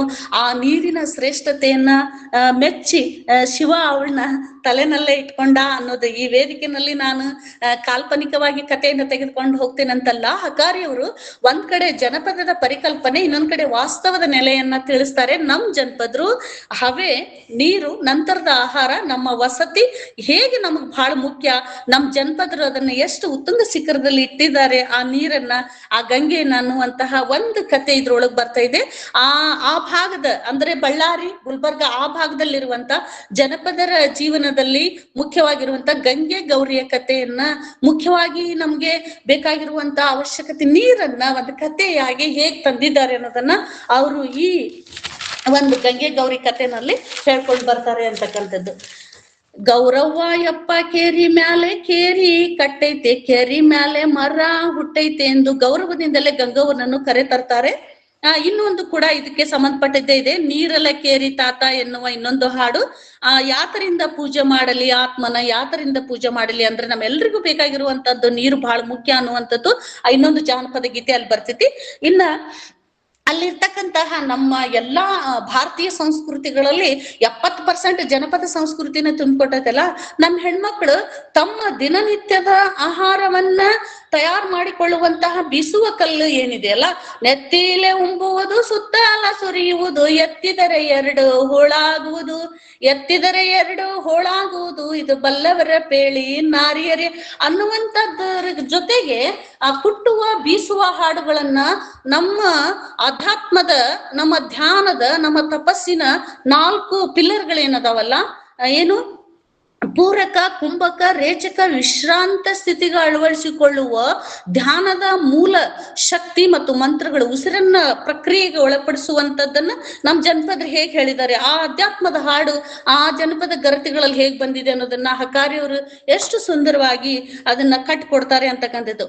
ಓಂ ಎಂದು ಕುಟ್ಟಬೇಕು, ಸೋಮ್ ಎಂದು ಬೀಸಬೇಕು, ಓಂ ಸೋಮ್ 2 ತಿಳಿಬೇಕವ್ವ ನಾರಿ, ಓಂ ಎಂದು ಕುಟ್ಟಬೇಕು, ಸೋಮ್ ಎಂದು ಬೀಸಬೇಕು, ಓಂ ಸೋಮ್ 2 ತಿಳಿಬೇಕವ್ವ ನಾರಿ, ಹಾಕವ್ವ ಏರಿ, ಹಾಕವ್ವ ಏರಿ, ಓಂ ಸೋಮ್ 2 ಓಂ ಸೇಮ್ 2 ಅಕ್ಷರ ತಿಳಿದರ ಗುರುವಿನ ಕಿಲಿ ಕೈ, ದೊರ್ಕಿತವ್ವ ನಾರಿ, ದೊರ್ಕಿತವ್ವ ನಾರಿ, ಹಾಕವ್ವ ಏರಿ ಅಂತ ಹೇಳಿ ಕುಟ್ಟುವಾಗ ಬಿಸುವಾಗ ನಮ್ಮ ಜನಪದರು ಆ ಪರಮಾತ್ಮನನ್ನ, ಶಿವನನ್ನ, ಕಣ್ಣಿಗೆ ಕಾಣದ ಅಮೂರ್ತವಾದ ಒಂದು ದಿವ್ಯ ಶಕ್ತಿಯನ್ನ, ಲಿಂಗಾಕಾರದ ಶಕ್ತಿಯನ್ನ ಹೇಗೆ ಅವ್ರು ಕಂಡ್ಕೊಂಡಿದ್ದಾರೆ ಅಂತಕ್ಕಂಥದ್ದು. ಓಂಕಾರದ ಮೊದಲನೇ ಅಕ್ಷರ ನಾವು ಶಾಂತ ಚಿತ್ತದಿಂದ ಧ್ಯಾನಕ್ಕೆ ಕುಳಿತಾಗ ಓಂ ಅಂತ ಹೇಳಿದಾಗ ಓ ಪ್ಲಸ್ ಉ ಪ್ಲಸ್ ಓಂಕಾರವನ್ನ ಈ ಜನಪದ ಸಾಹಿತ್ಯದಲ್ಲಿ ಹಕಾರಿಯವರು ನಮ್ಗೆ ಎಷ್ಟು ಚೆನ್ನಾಗಿ ತಿಳಿಸ್ಕೊಡಿಸಿದ್ದಾರೆ. ಇದರಲ್ಲಿ ಅದ್ಭುತವಾದ ತತ್ವಜ್ಞಾನ, ಉಸಿರನ್ನ ಬಿಡುವುದು, ಸೋಹಂ ಅನ್ನುವಂತಹ ಮಂತ್ರ ಪ್ರಕ್ರಿಯೆ ಉಸಿರಿನಲ್ಲಿ ಹೇಗೆ ಅಳವಡಿಕೆಯಾಗಿದೆ, ಪೂರಕ, ಕುಂಭಕ, ರೇಚಕದಲ್ಲಿ ಅದು ಹೇಗೆ ವ್ಯಕ್ತವಾಗಿದೆ ಅನ್ನೋದನ್ನ ಈ ಹಾಡಿನಲ್ಲಿ ಹೇಳ್ತಾರೆ ಅಂತಕ್ಕಂಥದ್ದು. ಇನ್ನು ಅವ್ರು ಕಾಳಿಕಾದೇವಿಯನ್ನ ಹೇಗೆ ಆರಾಧನೆ ಮಾಡಿದ್ದಾರೆ ಅಂತಕ್ಕಂಥದ್ದು. ತಾಯಿ ನನ್ನ ಕಾಳಮ್ಮ, ತಾಯಿನ ಸಣ್ಣಾಕಿ, ಮೂಗುಂಡ ಮೂಗವ್ವ ಮುಡಿಯಾಗ ಅಂತ ಹೇಳಿ ಕಾಳಮ್ಮನ ಮೂಗುತಿ 3 ಲೋಕದ ತೂಕ, ಮೂಗುತಿ ಮತ್ತು ಗಿರಿ ತೂಕ, ಸಿರ್ಸಂಗಿ ಕಾಳಮ್ಮನ ತೂಕ ಅಂತ ಹೇಳಿ ಆ ದೇವತೆಗಳನ್ನ ಆರಾಧಿಸುವಂತ ರೀತಿ, ಅವರ ಒಂದು ದೈವಿ ಶಕ್ತಿ, ಗ್ರಾಮ ಪ್ರದೇಶಗಳನ್ನ ಕಾಪಾಡ್ತಕ್ಕಂತಹ ಆ ಶಕ್ತಿ ದೇವತೆಗಳನ್ನ ಆರಾಧಿಸಿದಂತ ರೀತಿಯನ್ನ ಅವರು ಅಧ್ಯಯನಕ್ಕೆ ಒಳಪಡಿಸ್ತಾರೆ ಅಂತಕ್ಕಂಥದ್ದು. ಇನ್ನ ಜನಪದ ಭಂಡಾರ ಅನ್ನುವಂತಹ ಕೃತಿ ಒಳಗ ಜನಪದ ಪ್ರದರ್ಶನಾತ್ಮಕ ಕಥೆಗಳು, ಉತ್ತರ ಕರ್ನಾಟಕದ ಕಥನ ಗೀತೆಗಳು, ಮೂಡಲ ಪಾಯದ ಮಾತುಗಾರಿಕೆ, ಆಚರಣೆಯ ಕುಣಿತಗಳು, ದೊಡ್ಡಾಟ, ಯಲ್ಲಮ್ಮನನ್ನು ಕುರಿತ ಪೌರಾಣಿಕ ಸಂಗತಿಗಳು ಮುಂತಾದ ಲೇಖನಗಳಿವೆ ಜಾನಪದಿ ಭಂಡಾರ ಅನ್ನುವಂತಹ ಕೃತಿ ಒಳಗ.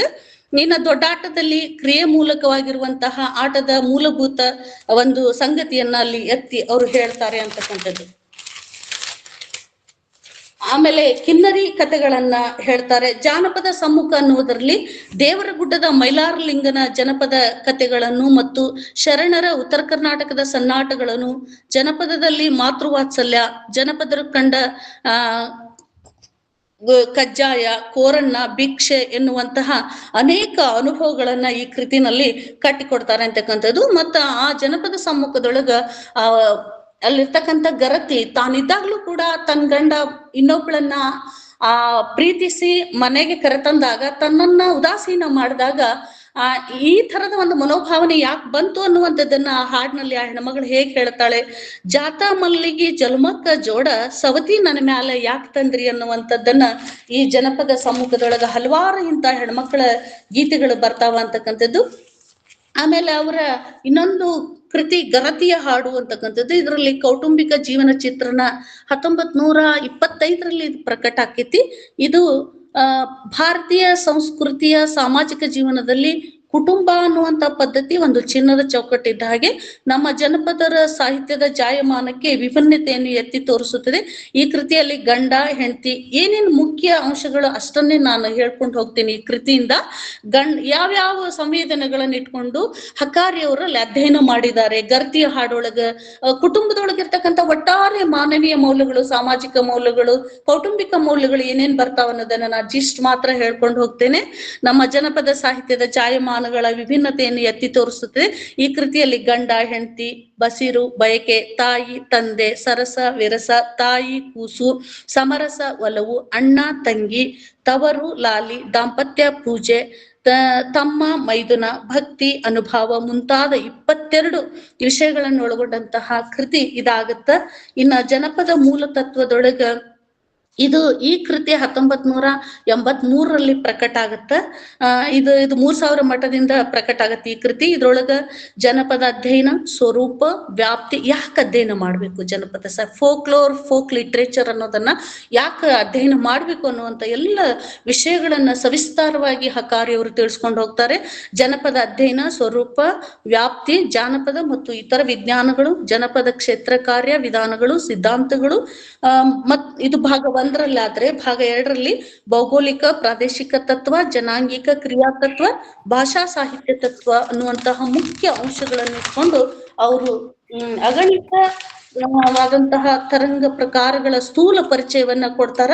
ಬಹಳ ಮುಖ್ಯವಾಗಿ ಅವರ ಶ್ರಮ ಮತ್ತು ವಿಶ್ರಾಂತಿಗಳ ವೇಳೆಯನ್ನ ಕಳಿಲಿಕ್ಕೆ ಅವ್ರು ಹಾಕೊಂಡಿದ್ದು ರಾಮಾಯಣ, ಭಾರತೀಯ ಎಲ್ಲ ಭಾಷೆಗಳಲ್ಲಿರುವಂತ ರಾಮಾಯಣ ಮತ್ತು ಮಹಾಭಾರತದ ಕಥೆಗಳನ್ನ ಮೊದಲು ಅಳವಡಿಸಿದ್ದು ದೊಡ್ಡಾಟ ಮತ್ತು ಸಣ್ಣಾಟ.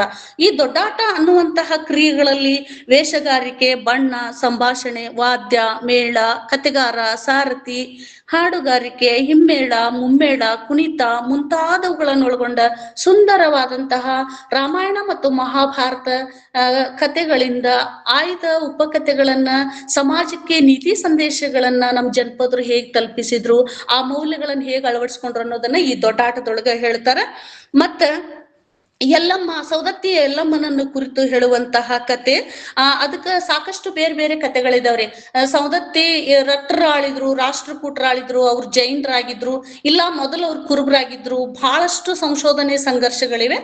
ಸದ್ಯಕ್ಕೆ ಈಗ ಜೈನ ಆಗಿರುವುದಕ್ಕೆ ಅಲ್ಲಿ ಎಲ್ಲಮ್ಮನ ಗುಡ್ಡದಲ್ಲಿ ಪಕ್ಕದಲ್ಲಿರುವಂತಹ ದೇವಲ್ದೆ ಏಕನಾಥ್ ಜೋಗನಾಥ್ ಅಂತಿದ್ದಾರೆ. ಅದಕ್ಕದು ರಟ್ಟರು, ರಾಷ್ಟ್ರಕೂಟರು ಜೈನ ಧರ್ಮದವರಾಗಿದ್ರು. ಅಕ್ಕಿಯಲ್ಲಿ ಡಾಕ್ಟರ್ ಎಂ ಕಲಬುರ್ಗಿ ಅವರು ಹೇಳುವ ಹಾಗೆ ಆಕಿ ಜೈನ ದೇವತೆ. ಆಕಿ ಯಕ್ಷಿ ಎಲ್ಲಮ್ಮ ದೇವಿ ಆಗಿರೋದಕ್ಕೆ ಅವ್ರ ಮನೆ ಮುಂದೆ ಬಂದಿರುವಂತಹ ಒಬ್ಬ ಭಿಕ್ಷುಕಿ ಹಾಡಿದಂತ ಹಾಡಿನಿಂದ ನಮಗ್ ಬಂದಿರುವಂತಹ ಸಂಶೋಧನೆ. ಇಲ್ಲಿ ಇವ್ರು ಎಲ್ಲಮ್ಮನ ಕಥೆಯನ್ನ ಬೇರೆ ಹೇಳ್ತಾರೆ. ಈಗ ಸದ್ಯಕ್ಕೆ ನಮಗ್ ಪ್ರಚಲಿತ ಇರುವಂತಹ ಎಲ್ಲಮ್ಮನ ಕತೆ ಈಗ್ಲೂ ಕೂಡ ಎಲ್ಲಿ ಜೈನ ದೇವತೆಗಳದಾವ ಅಲ್ಲಿ ಎಕ್ಕಿ ಗಿಡಗಳಿರ್ತಾವ. ಅಂದ್ರ ಅದರ ಪದ ನಿಷ್ಪತ್ತಿಯನ್ನ ಎಂ ಕಲಬುರ್ಗಿ ಅವ್ರು ಹೀಗೆ ಹೇಳ್ತಾರ: ಯಕ್ಷಿ ತತ್ಸಮ ತದ್ಭವ, ಎಕ್ಕಿ ಎಕ್ಕಲ ದೇವಿ ಎಲ್ಲಮ್ಮ ಅಂತ ಹೇಳಿ ಈಗ ನಮ್ಮೆಲ್ಲರ ಬಾಯಾಗ ಸೌದತ್ತಿ ಎಲ್ಲಮ್ಮದಾಳ. ಅದಕ್ಕ ಹಕಾರಿಯವ್ರು ಹೇಳ್ತಾರ, ಇದಕ್ಕೆ ಇನ್ನಷ್ಟು ಅಲ್ಲಿ ಹೋಗಿ ಸ್ಥಳ ಕ್ಷೇತ್ರ ಕಾರ್ಯ ಮಾಡಿ ಇನ್ನಷ್ಟು ಅಧ್ಯಯನ ಮಾಡಿ ಅಲ್ಲಿ ಮಾತಂಗಿ, ಪರಶುರಾಮ, ಏಕನಾಥ, ಜೋಗನಾಥ ಇನ್ನಷ್ಟು ಸಾಕಷ್ಟು ವಿಷಯಗಳನ್ನ ನಾವು ತಗೋಬೇಕಾಕೈತಿ. ಬಂಕಾಪುರದಲ್ಲಿರುವಂತಹ 2 ವ್ಯಕ್ತಿಗಳಾಕಿನ್ನು ಬೆನ್ನಟ್ಕೊಂಡು ಬರೋದಾಗ್ಲಿ, ಆಕಿ ಅವ್ರನ್ನ ಬಡಿಯೋದಾಗ್ಲಿ, ಆಕಿ ಮಾದಾರ್ ಚೆನ್ನಯ್ಯನ ಹತ್ರ ಹೋಗೋದಾಗ್ಲಿ, ಏನು ಇದಕ್ಕಿನ್ನು ಮತ್ತ ಜೋಗಳಬಾಯಿ ಸತ್ಯವ ಅಂತ ಇವ್ರಂತಾರ. 12ನೇ ಶತಮಾನದ ಸತ್ಯಕ್ಕ ಅಂತೇಳಿ ಈಗಾಗ್ಲೇ ಡಾಕ್ಟರ್ ಶಶಿಕಾಂತ್ ಪಟ್ಟಣ್ ಅವರು ಹೇಳಿದಾರ. ಮತ್ತಲ್ಲಿ ಮಾದಾರ್ ಚೆನ್ನಯ್ಯನ ಉಲ್ಲೇಖ ಬರ್ತೈತಿ ದೇವೇಂದ್ರ ಕುಮಾರ ಹಕಾರ ಅವರ ಅಧ್ಯಯನದೊಳಗ. ಎಲ್ಲಮ್ಮನ ಒಟ್ಟಾರೆ ಕೌಟುಂಬಿಕ ಚಿತ್ರಣವನ್ನ ಈ ಕಥೆ ಒಳಗೆ ಕಟ್ಟಿಕೊಡ್ತಾರ. ಆ ಕಥೆ ನಿಮ್ಮೆಲ್ಲರಿಗೂ ಗೊತ್ತೈತಿ ಅಂತ ಹೇಳಿ ನಾ ತಿಳ್ಕೊಂಡೀನಿ.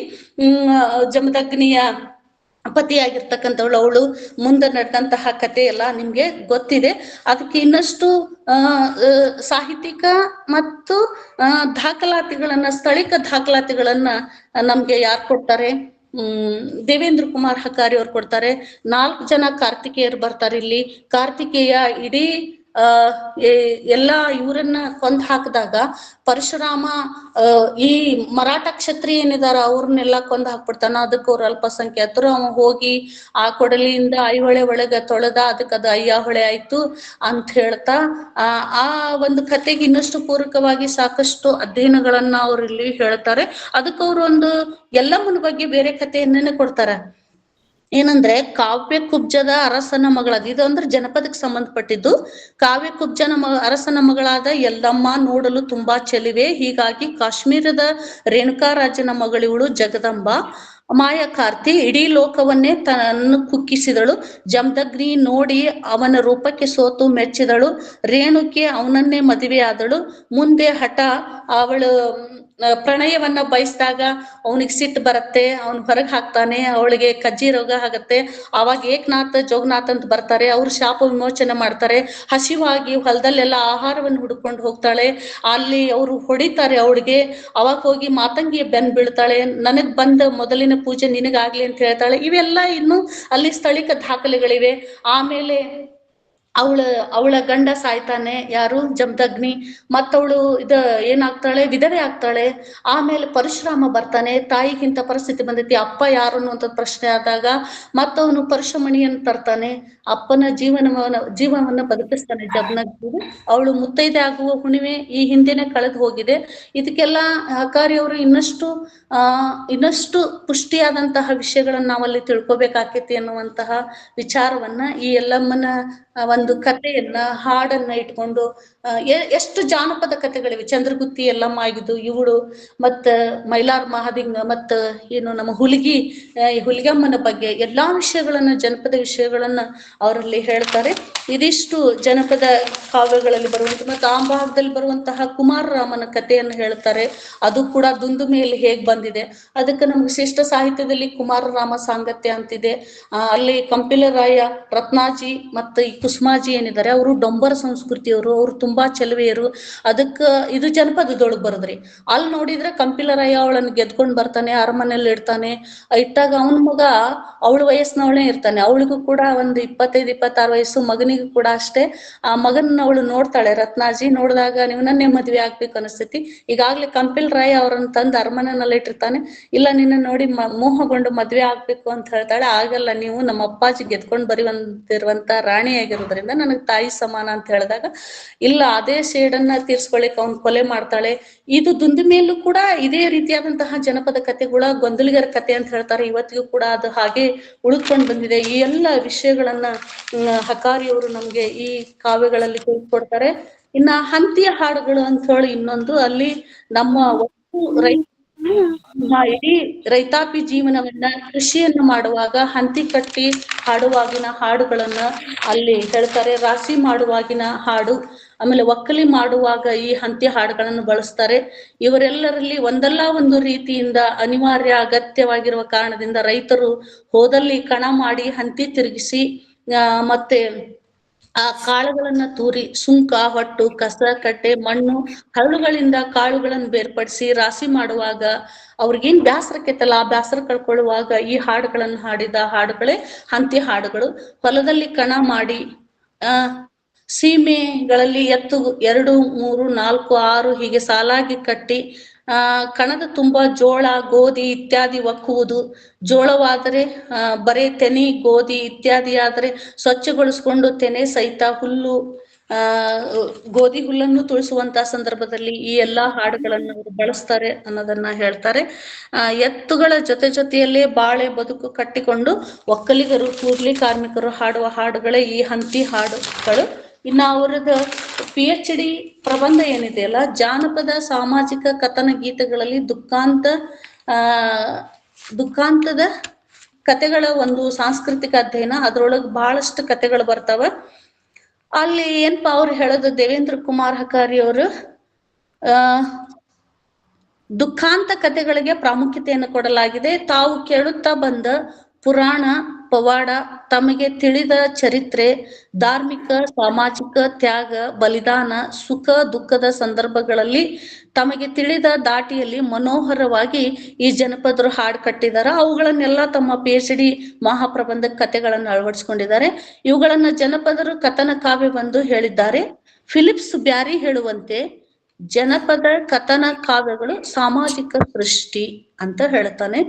ಈ ಎಲ್ಲಾ ಗೀತೆಗಳನ್ನ ಆಳವಾಗಿ ಅಧ್ಯಯನ ಮಾಡಿ ಒಟ್ಟು ಜನಪದ ಕಥನ ಕಾವ್ಯಗಳೆಂದು ಕರೆದಿದ್ದಾರೆ. ಇದು ಸಾಮೂಹಿಕ ಪುನರ್ ಸೃಷ್ಟಿ ಎಂದು ಹೇಳುತ್ತಾರೆ. ಒಂದಲ್ಲ ಒಂದು ರೀತಿಯಲ್ಲಿ ಜನಪದರು ಕವಿಗಳು ಅಜ್ಞಾತವಾಗಿರ್ತಾರ, ಯಾರು ಕಣ್ಣಿಗೆ ಕಾಣಿಸಲ್ಲ. ಅದು ತಲೆದಿಂದ ತಲೆಯಾಂತರದವರೆಗೂ ಹಿಂಗ ಹರಿದುಕೊಂಡು ಬರ್ತೈತಿ. ಈ ವ್ಯಕ್ತಿ ಸಾಮಾಜಿಕ ಬದುಕಿಗೆ ಬದ್ಧನಾಗಿರ್ತಾನ, ನೀತಿ ತತ್ವಗಳನ್ನ ಅದ್ರೊಳಗೆ ಹೇಳ್ಕೊಂಡು ಹೋಗ್ತಾನಂತೇಳಿ ವಿಲಿಯಂ ಎ ಲೆಸ್ಸಾ ಅನ್ನುವಂಥವ್ರು ವಿದ್ವಾಂಸರು ಇದನ್ನ ಹೇಳ್ತಾರೆ ಅಂತಕ್ಕಂಥದ್ದು. ಒಟ್ಟು ಕಾಲದಲ್ಲಿ ಏನ್ ಅಂದ್ರೆ ಸೌಂದರ್ಯಾನುಭೂತಿ, ಸಹಜ ಶೈಲಿ, ಮನಸ್ಸನ್ನು ಕಲಕುವ ಘಟನೆಗಳು, ಅನಿರೀಕ್ಷಿತ ತಿರುವು, ಪಾತ್ರಗಳ ಮಾನಸಿಕ ಪಾತಳಿ, ತರಂಗಿತಗೊಳ್ಳುವ ಧ್ವನಿಮಾರ್ಧತೆ ಇದೆ. ಉಜ್ವಲ ಕಾವ್ಯದ ಮಾದರಿಗಳಿವಾಗಿವೆ ಅಂತಕ್ಕಂಥದ್ದು. ಒಮ್ಮೊಮ್ಮೆ ಅತಿರಂಜಕತೆ, ಭಾವಾತಿರೇಕ ತೋರುವುದುಂಟು. ಕವಿಯ ಮನೋಭಾವದ ಪ್ರತಿಬಿಂಬಗಳು ಇಲ್ಲಿ ಓತಪ್ರೋತವಾಗಿ ಹರಿಯುತ್ತವೆ. ಇನ್ನು ಕೆಲವು ಕಡೆ ಘಟನೆಗೆ ಪ್ರಾಮುಖ್ಯತೆ ಇರುತ್ತದೆ. ಕವಿ ಆ ಪ್ರಸಂಗದ ವರದಿಗಾರನಾಗಿರುತ್ತಾನೆ. ಕೆಲವು ಕಥನ ಗೀತೆಗಳಂತೂ ಬದುಕಿನ ಸಮಸ್ಯೆಗಳನ್ನ ಗಂಭೀರ ಗವಾಕ್ಷಗಳನ್ನ ತೆರೆದು ಅಂತಃಕರಣ ಕರಗಿಸಿ ಬಿಡುತ್ತವೆ. ಇನ್ನು ಕೆಲವು ಕಥನ ಗೀತೆಗಳು ಕೇಳುತ್ತಿದ್ದಂತೆಯೇ ಮನಸ್ಸು ಉದ್ವಿಗ್ನಗೊಳ್ಳುತ್ತದೆ, ಭಾವ ಪರವಶತೆಯಿಂದಾಗಿ ಹೃದಯ ಉಮ್ಮಳಿಸುತ್ತದೆ.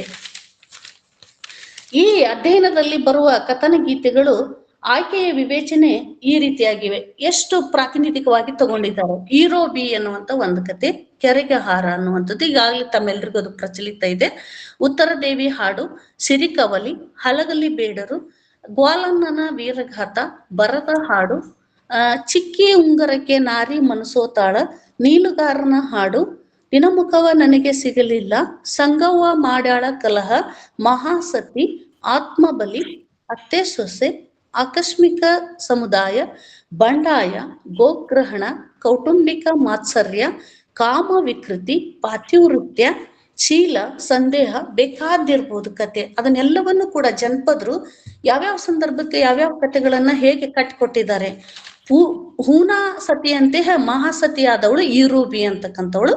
ಅಲ್ಲಿ ಏನ್ ಬರ್ತೈತಿ ಕತೆ ವಿವರಣೆ ಅಂತಂದ್ರೆ, ಕೊಟ್ಟ ಹೆಣ್ಣು ಕುಲಕ್ ಹೊರತು, ಆದ್ರಿಂದ ಗಂಡನ ಮನೆಯನ್ನೇ ಆಶ್ರಯಿಸ್ಬೇಕು, ಬಿಟ್ಟು ಹೋಗುವಂತಿಲ್ಲ. ಆಗ ಸೊಸೆಯ ಬವಣೆಗೆ ಮಿತಿ ಇಲ್ಲ, ಮಕ್ಕಳನ್ನು ಕಟ್ಟಿಕೊಂಡು ಬಾಳು ಕಟ್ಟಿಕೊಳ್ಳುವಳು ಎನ್ನುವ ಅಪವಾದ ಹೊತ್ತು ತಿರುಗ್ಬೇಕಾಗತ್ತೆ. ತಮ್ಮ ಮಗಳಿಗೆ ತವರು ಮನೆಯವರು ಆಶ್ರಯ ಕೊಡಬಹುದು, ಆದ್ರೆ ಈ ಕೊಡಲ್ಲ. ಇವತ್ತು ಇಲ್ಲ, ಅವತ್ತು ಇಲ್ಲ. ಅದಕ್ಕೆ ಎಜುಕೇಶನ್ ಕೊಟ್ಬಿಟ್ಟಿದ್ದಾರೆ ಅವಳಿಗೆ. ಅವತ್ತು ಒಬ್ಬ ಜನಪದ ಹೆಣ್ಮಗಳು ಏನಾದ್ರೂ ಗಂಡನ ಮನೆಯಲ್ಲಿ ಬಂದ್ರೆ ಯಾವ ರೀತಿ ಕಷ್ಟ ಭಾವನೆಗಳನ್ನ ಎದುರಿಸ್ತಿದ್ಲು, ಮಹಾಸತಿಯಾಗಿ ಬಾಳ್ತಿದ್ಲು ಅನ್ನೋದು ಈರೋಬಿ ಕತೆ ಒಳಗ್ ಬರ್ತೈತಿ. ತಮ್ಮ ಮಗಳಿಗೆ ತವರು ಮನೆಯವರು ಆಶ್ರಯ ಕೊಡಬಹುದು, ತಮ್ಮ ಮಗಳ ಮೇಲೆ ಅಪವಾದ ಸತ್ಯಾಸತ್ಯತೆಯನ್ನ ಪರೀಕ್ಷಿಸಿ ಬಯಲ್ಗೊಳಿಸಿ ಮತ್ತೆ ಮಗಳ ಬದುಕನ್ನ ಹಸನಾಗಿಸುವುದು ಮಾಡ್ಬಹುದು, ಮಾಡ್ಲಿಕ್ಕೆ ಸಾಧ್ಯತೆ ಇದೆ. ಹಂಗಿರ್ಲಾರ್ದಾಗ ಎಂತೆಂತ ಅನಾಹುತಕ್ಕೆ ಈಡಾಗ್ಯಾಳ.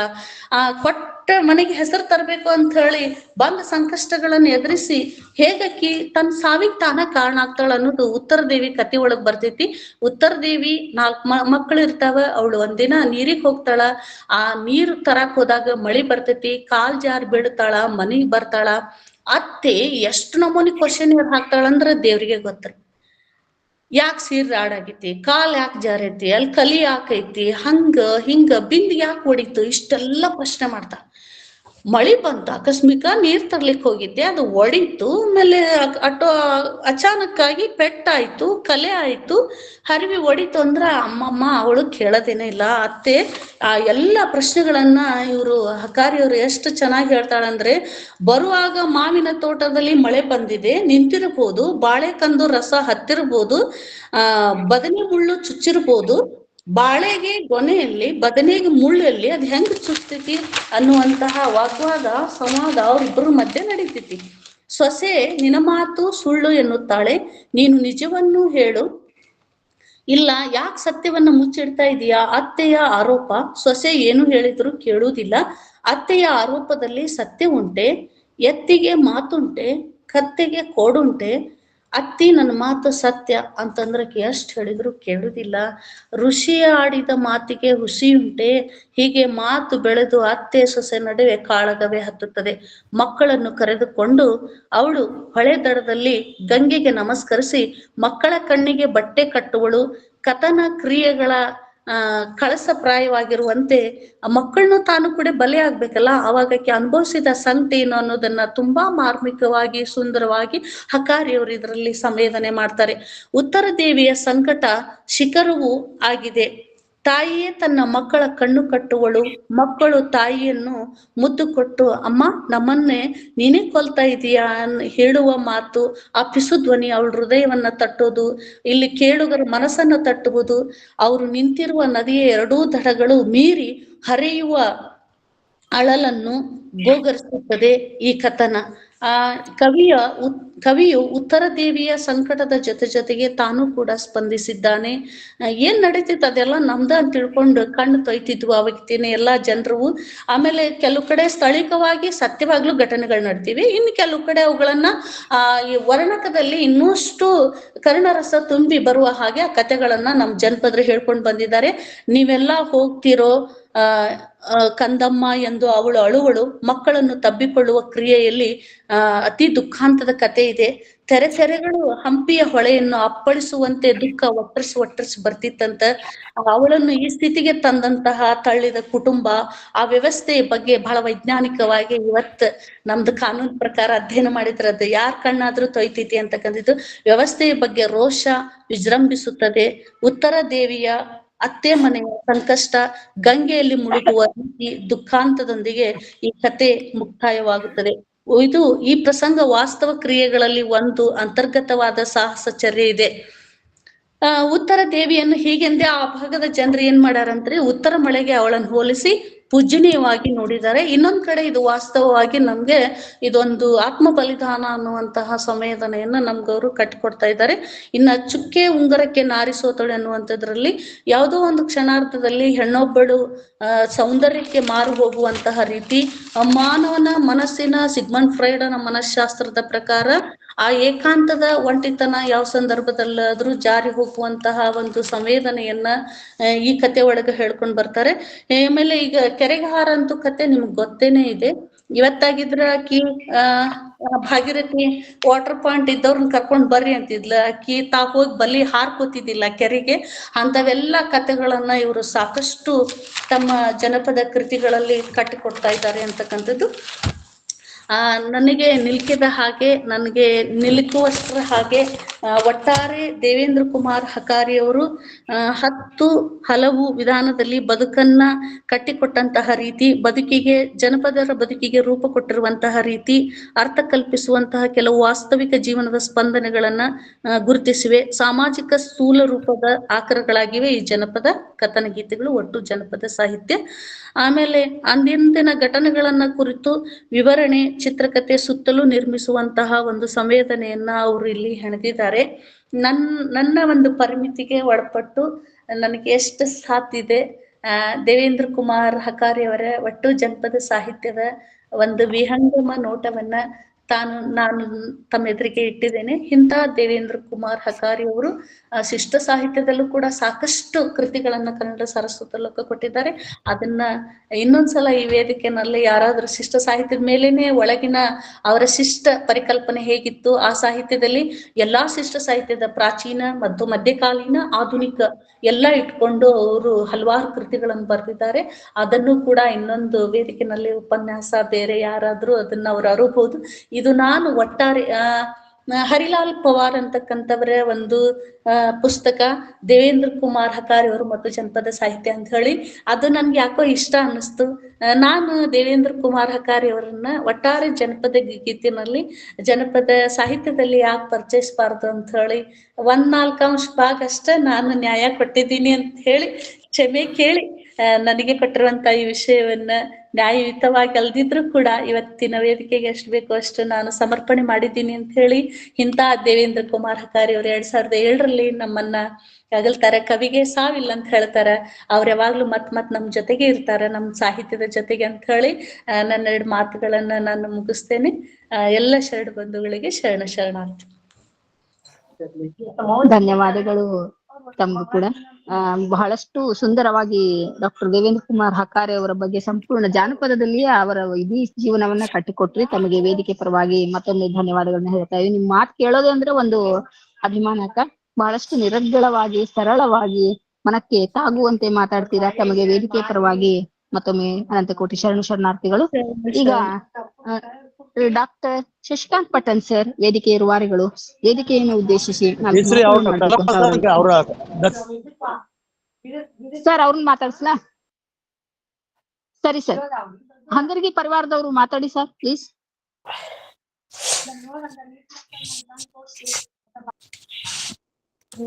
ರಾಜೇಶ್ವರಿ ಮೇಡಮ್ ನೀವು ಮ್ಯೂಟ್ ಮಾಡ್ಕೊಳ್ಳಿ ಪ್ಲೀಸ್. ಮೇಡಮ್ ಅವ್ರ ನಮ್ಮ ಮನೆಯವ್ರು ಮಾತಾಡ್ತಾರ ನೋಡ್ರಿ. ಮಾತಾಡಿ. ಓಂ ಶ್ರೀ ಗುರು ಬಸವಲಿಂಗಾಯ ನಮಃ.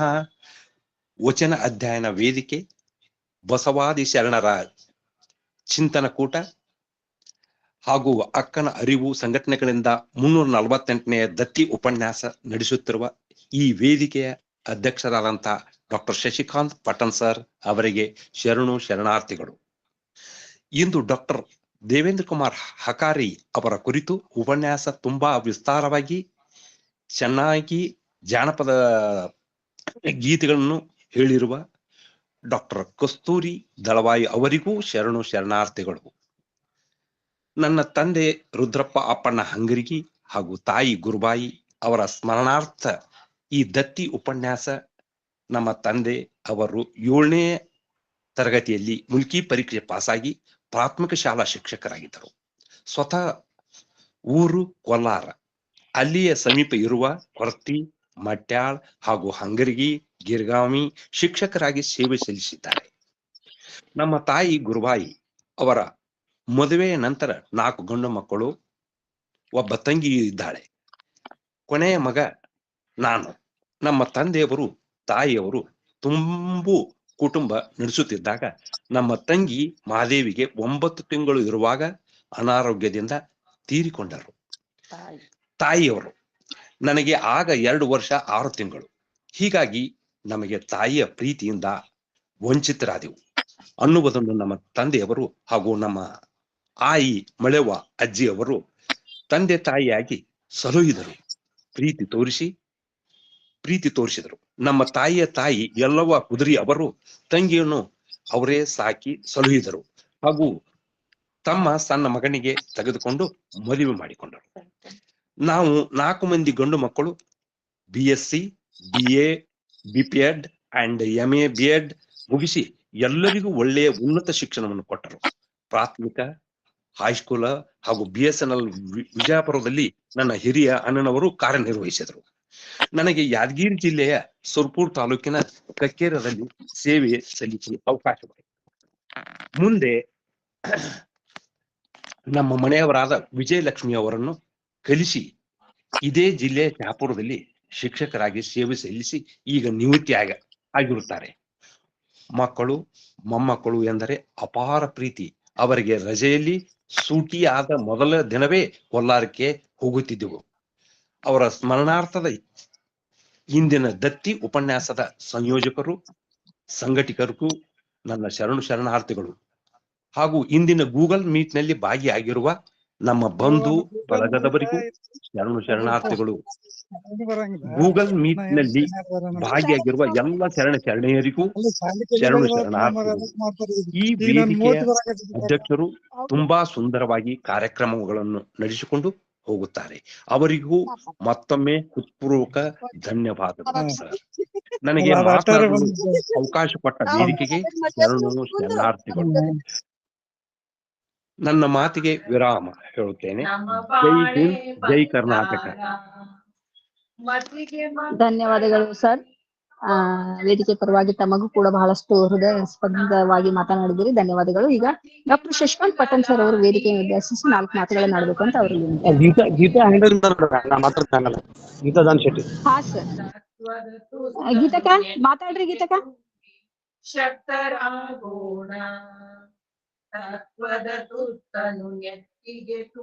ಸರ್ ಬಾಯ್ ಮಿಸ್ಟೇಕ್ ಆಗಿತ್ತ ನೋಡ್ರಿ ಸರ್. ಅವರು ಬಸವ ಗುರುವಿನ ನಾಮವನೆನೆಯಲು ಕಷ್ಟವೆಲ್ಲ ದೂರ. ಸರ್ ನೀವೇ ಮಾತಾಡಿ ಸರ್.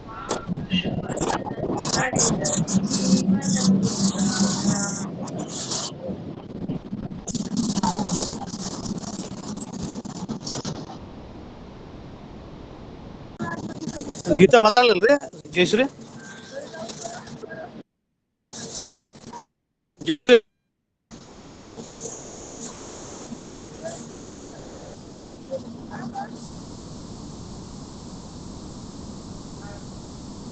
ಸರ್ ಅವ್ರು ಮಾತಾಡ್ತಾ ಇಲ್ಲ, ನೀವೇ ಮಾತಾಡಿ ಸರ್. ಪಟ್ಟಣ್ ಸರ್. ಓಂ ಶ್ರೀ ಗುರು ಬಸವಲಿಂಗ ಹನುಮ. ಕೇಳ್ತದೆ ಜಯಶ್ರೀ? ಯಾರೋ ಮೈಕ್ ಆನ್ ಮಾಡ್ರೆ ಬಂದ್ ಮಾಡಂತ ಹೇಳ್ರಿ. ಮೈಕ್ ಆನ್ ಮಾಡಂತ ಹೇಳ್ರಿ. ಬಹುಶಃ ಕರ್ನಾಟಕ ನಾಡು ನುಡಿ ಸಂಸ್ಕೃತಿಯ ಮೇರು ಪರ್ವತ ಡಾಕ್ಟರ್ ದೇವೇಂದ್ರ ಕುಮಾರ್ ಹಕ್ಕಾರಿ ಅವರು. ನಾನು ಅವರು ಮೊದಲಿಗೆ ನೋಡಿದ್ದು 1985 ನಾನು PUC ವಿದ್ಯಾರ್ಥಿಯಾಗಿದ್ದೆ. ಬಹುಶಃ ಕನ್ನಡದ ಅಭಿಮಾನ, ಜಾನಪದ ಒಲವು, ಶಿಷ್ಟ ಮತ್ತು ಸೃಜನಶೀಲ ಸಾಹಿತ್ಯ ಎಲ್ಲವನ್ನ ಮೈಗೂಡಿಸಿಕೊಂಡಂಥ ಒಬ್ಬ ಪರಿಪೂರ್ಣ ಕನ್ನಡಿಗ, ದೇಶೀಯ ಪ್ರಜ್ಞೆಯನ್ನು ಹೊಂದಿದವರು ಅಂತಂದ್ರೆ ತಪ್ಪಾಗಲಿಕ್ಕಿಲ್ಲ. ನಾನೂರು ರಾಮದುರ್ಗ ನಮ್ಮೂರಿನ ಕಾಲೇಜವರು ಒಮ್ಮೆ ಡಾಕ್ಟರ್ ದೇವೇಂದ್ರ ಕುಮಾರ್ ಹಕ್ಕಾರಿ ಮತ್ತು ಡಾಕ್ಟರ್ ಬುದ್ದಣ್ಣ ಹಿಂಗೇರಿ ಅವ್ರನ್ನ ನಮ್ಮೂರಿನ ಕಾಲೇಜಿನ ಕನ್ನಡ ಸಂಘಕ್ಕೆ ಕರ್ಕೊಂಬ ಅಂತ ನನಗೆ ಹೇಳಿದ. ನಾನು ಧಾರವಾಡಕ್ಕಿದ್ದ ಸಂದರ್ಭದೊಳಗೆ ಇವರು ಶ್ರೀನಗರದಾಗ ಮನಿ, ಬುದ್ದಣ್ಣ ಹಿಂಗೇರಿ ಅವ್ರದ್ದು ಎಮ್ಮಿಕೇರಿ, ನಾನು ಕರ್ನಾಟಕ ಕಾಲೇಜಿನ ಹಿಂದಿನ ಹಾಸ್ಟೆಲ್ ಒಳಗಿದ್ದೆ. ಇಬ್ಬರಿಗೂ ಭೇಟಿ ಅದೇ. ಬುದ್ದಣ್ಣ ಹಿಂಗೇರಿ ಅವರು ನಮ್ಮೂರಿನ ಹಳೆಯರು. ಆಮೇಲೆ ಬರ್ತೀವಿ ಅಂತ ಒಪ್ಕೊಂಡ್ರು. ಅವಾಗ ಅಂಬಾಸಿಡರ್ ಕಾರು, ಅದ್ರ ಬಾಡಿಗೆ ಕೇಳಿದ್ರೆ ನೀವು ವಿಚಿತ್ರ ಅನಿಸ್ಬೋದು, 250 ರೂಪಾಯಿ 250 ರೂಪಾಯಿ ಇತ್ತು. ಅದು 200-300 ರೂಪಾಯಿ ಇತ್ತು. ಇವರಿಬ್ಬರನ್ನು ಕರ್ಕೊಂಡು ಹೋದಾಗ ಸರು ಬುದ್ದಣ್ಣ ಹಿಂಗೇರಿ ಅವರು ಪ್ಯಾಂಟು ಶರ್ಟು ಎಲ್ಲ ಹಾಕೊಂಡು ಬಂದಿದ್ರು. ಆದ್ರೆ ಡಾಕ್ಟರ್ ದೇವೇಂದ್ರ ಕುಮಾರ್ ಹಕ್ಕಾರಿ ಅವರು ದೋತ್ರ, ಜುಬ್ಬ, ಈ ಅತ್ಯಂತ ದೇಶೀಯ. ನಮ್ಮ ಊರಾಗ ಬಂದಾಗ ಕೆಲವೊಂದು ದೇವೇಂದ್ರ ಕುಮಾರ್ ಹಕ್ಕಾರಿ ಯೂನಿವರ್ಸಿಟಿ ಪ್ರೊಫೆಸರ್ ಅಂದ್ರೆ ಅವ್ರು ಕೋಟ್ ಅಂತ ತಿಳ್ಕೊಂಡಿದ್ರು. ಇಲ್ಲದ ರೀ ಬಂದಿಲ್ಲ ಅನ್ನೋದು ಕೇಳಕತ್ತಾರ ಮೂರಣ್ಣವರು. ಇವರ ರೀ ಅಂತ ಹೇಳಿದೆ. ಜಯಶ್ರೀ ಆಲೂರು ಅಲ್ಲ, ನಮ್ಮ ಡಾಕ್ಟರ್ ಕಸ್ತೂರಿ ದಳವಾಯಿ ಅವರು ಹೇಳ್ದಂಗೆ, ಎಲ್ಲಿ ಹುಟ್ಟಿ ಎಲ್ಲಿ ಮಾಯ ಅದು ಮೈಲಾರಲಿಂಗ, ಎಲ್ಲಿ ಹುಟ್ಟಿ ಎಲ್ಲಿ ಚಾಚ ಅದು ಅಂತೇಳಿ ಬಹುಶಃ 40 ವರ್ಷಗಳಿಂದ ಆ ಹಾಡನ್ನು ಕೇಳ್ಕೊಂಡು ಬಂದಿವಿ. ಒಗ್ಗಟ್ಟಿನೊಳಗೆ ಒಗ್ಗಟ್ಟು ಅರ್ಥವನ್ನು ಬಿಡಿಸಿದಂಥ ಜನಪದ ಸಾಹಿತಿ, ದೊಡ್ಡಾಟ, ನಾಟಕ, ಸಂಪ್ರದಾಯ, ಎಲ್ಲ ಜನಪದ ಸಂಪ್ರದಾಯಗಳನ್ನು, ನಂಬಿಕೆಗಳನ್ನು ಗಟ್ಟಿಗೊಳಿಸಿ ದಾಖಲೆಗೊಳಿಸ್ತಕ್ಕಂಥ ಭಾಳ ದೊಡ್ಡ ಸಂಶೋಧಕರು ಮತ್ತು ಸಾಹಿತಿಗಳು. ಮತ್ತು ಅಖಿಲ ಕರ್ನಾಟಕ ಕನ್ನಡ ಕೇಂದ್ರ ಕನ್ನಡ ಕ್ರಿಯಾ ಸಮಿತಿ ಅಂತ ಚನ್ನವೀರ್ ಕಣಿವೆ ಅವರು ಅಧ್ಯಕ್ಷ, ಕಲಬುರ್ಗಿ ಅವರು, ಚಂದ್ರಶೇಖರ್ ಪಾಟೀಲ್ರು, ನಾವೆಲ್ಲರೂ ಒಂದು ಬಳಗ. ಅವಾಗ ನಾವು ವಿದ್ಯಾರ್ಥಿ ಬಳಗ. ನಮಗಿಂತ ಅವರು 36-37 ವರ್ಷ ದೊಡ್ಡವರಾದರೂ ಕೂಡ ಆ ಕನ್ನಡದ ಕೆಲಸಕ್ಕೆ ಬಂದಾಗ ಎಲ್ಲರೂ ಸಮಾನವಾಗಿ ನಾವು ಕೆಲಸ ಮಾಡ್ತಕ್ಕಂಥ ಬಂತು.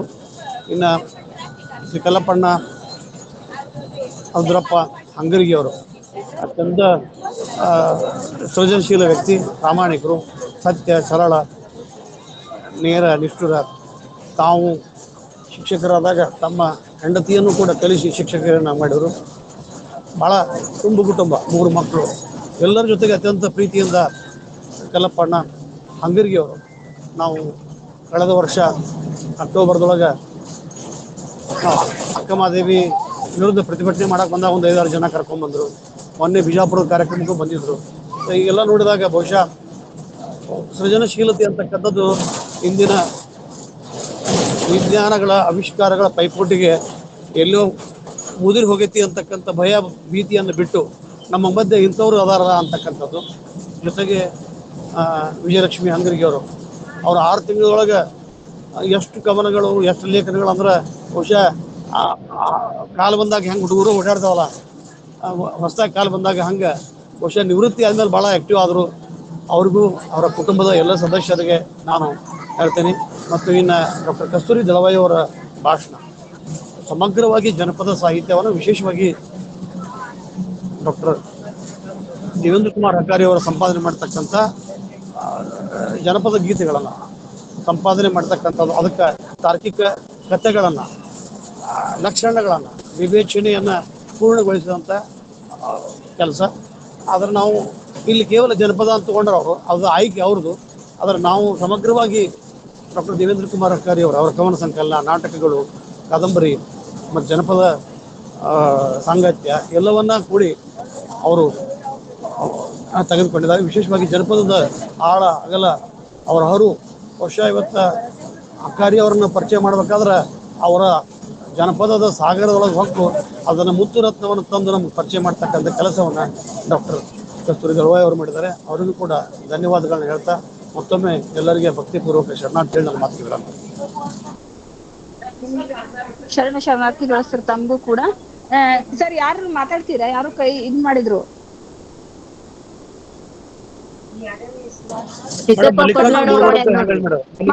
ಮಲ್ಲಿಕಾರ್ಜುನ್ ಸರ್ ಮಾತಾಡಿ ಸರ್.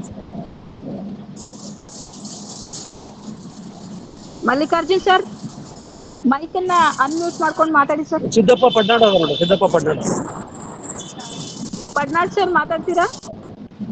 ಹಾ, ಮಾತಾಡ್ತೇನೆ ಸರ್ ಮಾತಾಡಿ. ಓಂ ಶ್ರೀ ಗುರು ಬಸವಲಿಂಗಾಯ ನಮಃ. ಎಲ್ಲರಿಗೂ ಶರಣಾರ್ಥಿಗಳು. ಕಸ್ತೂರಿ ದಳವಾಯಿ ಮೇಡಮ್ ಅವರು ಬಹಳ ಸುಂದರವಾಗಿ ದೇವೇಂದ್ರ ಕುಮಾರ್ ಹಕಾರಿ ಅವರ ಸಾಹಿತ್ಯವನ್ನ ಪರಿಚಯಿಸಿದರು. ಅವ್ರದ್ದು ಜಾನಪದ ಸಾಹಿತ್ಯ, ನಮಗೂ ಸ್ವಲ್ಪ ಜಾನಪದ ಅಂದ್ರೆ ಸ್ವಲ್ಪ ಭಾಳ ಇಂಟ್ರೆಸ್ಟ್. ಎಲ್ಲಿ ಹುಟ್ಟಿ ಎಲ್ಲಿ ಚಾಚಾದು ಮೈಲಾರ ಲಿಂಗ ಅಂತ ಅನ್ನೋದನ್ನ ಇದು ದೇವೇಂದ್ರ ಕುಮಾರ್ ಹಕಾರಿ ಅವ್ರದ್ದಿರೋದೇ ಗೊತ್ತಿರಲಿಲ್ಲ ನನಗೆ. ಅದು ಭಾವ ತಿಳಿತು, ಭಾಳ ಸುಂದರವಾದ.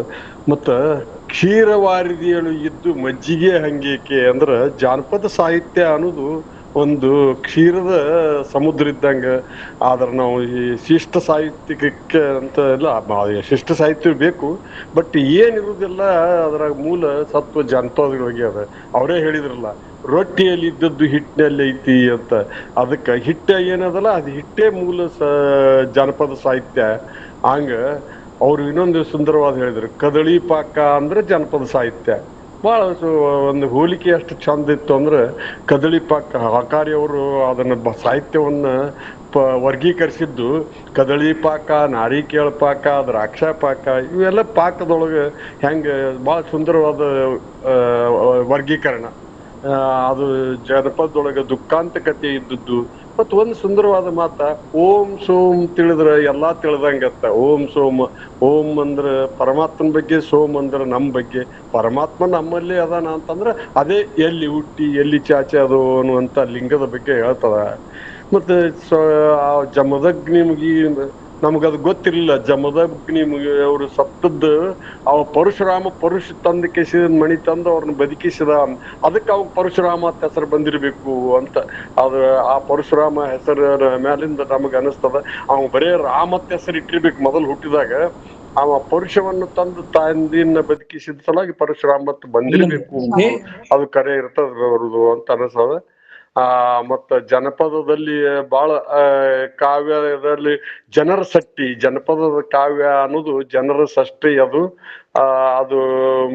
ಅಲ್ಲೇ ನಿಜವಾಗಿಯೂ ಈ ನಮ್ಮ ಶರಣ ಸಾಹಿತ್ಯ ನೋಡ್ಲಾಕ್ ನಿಂತಿಸೋದಕ್ಕೆ ಸತ್ಯವಾದ ಘಟನೆಗಳು ಜನಪದರೊಳಗೆ ಸಿಗ್ತಾವು. ಇವು ಶಿಷ್ಟ ಸಾಹಿತ್ಯದೊಳಗ ಏನು ಕಾಲ್ಪನಿಕಗಳು ಬಹಳ ಕೂಡಿರ್ತಾವು ಅಂತ ಹೇಳ್ತಾರ ಅವರು.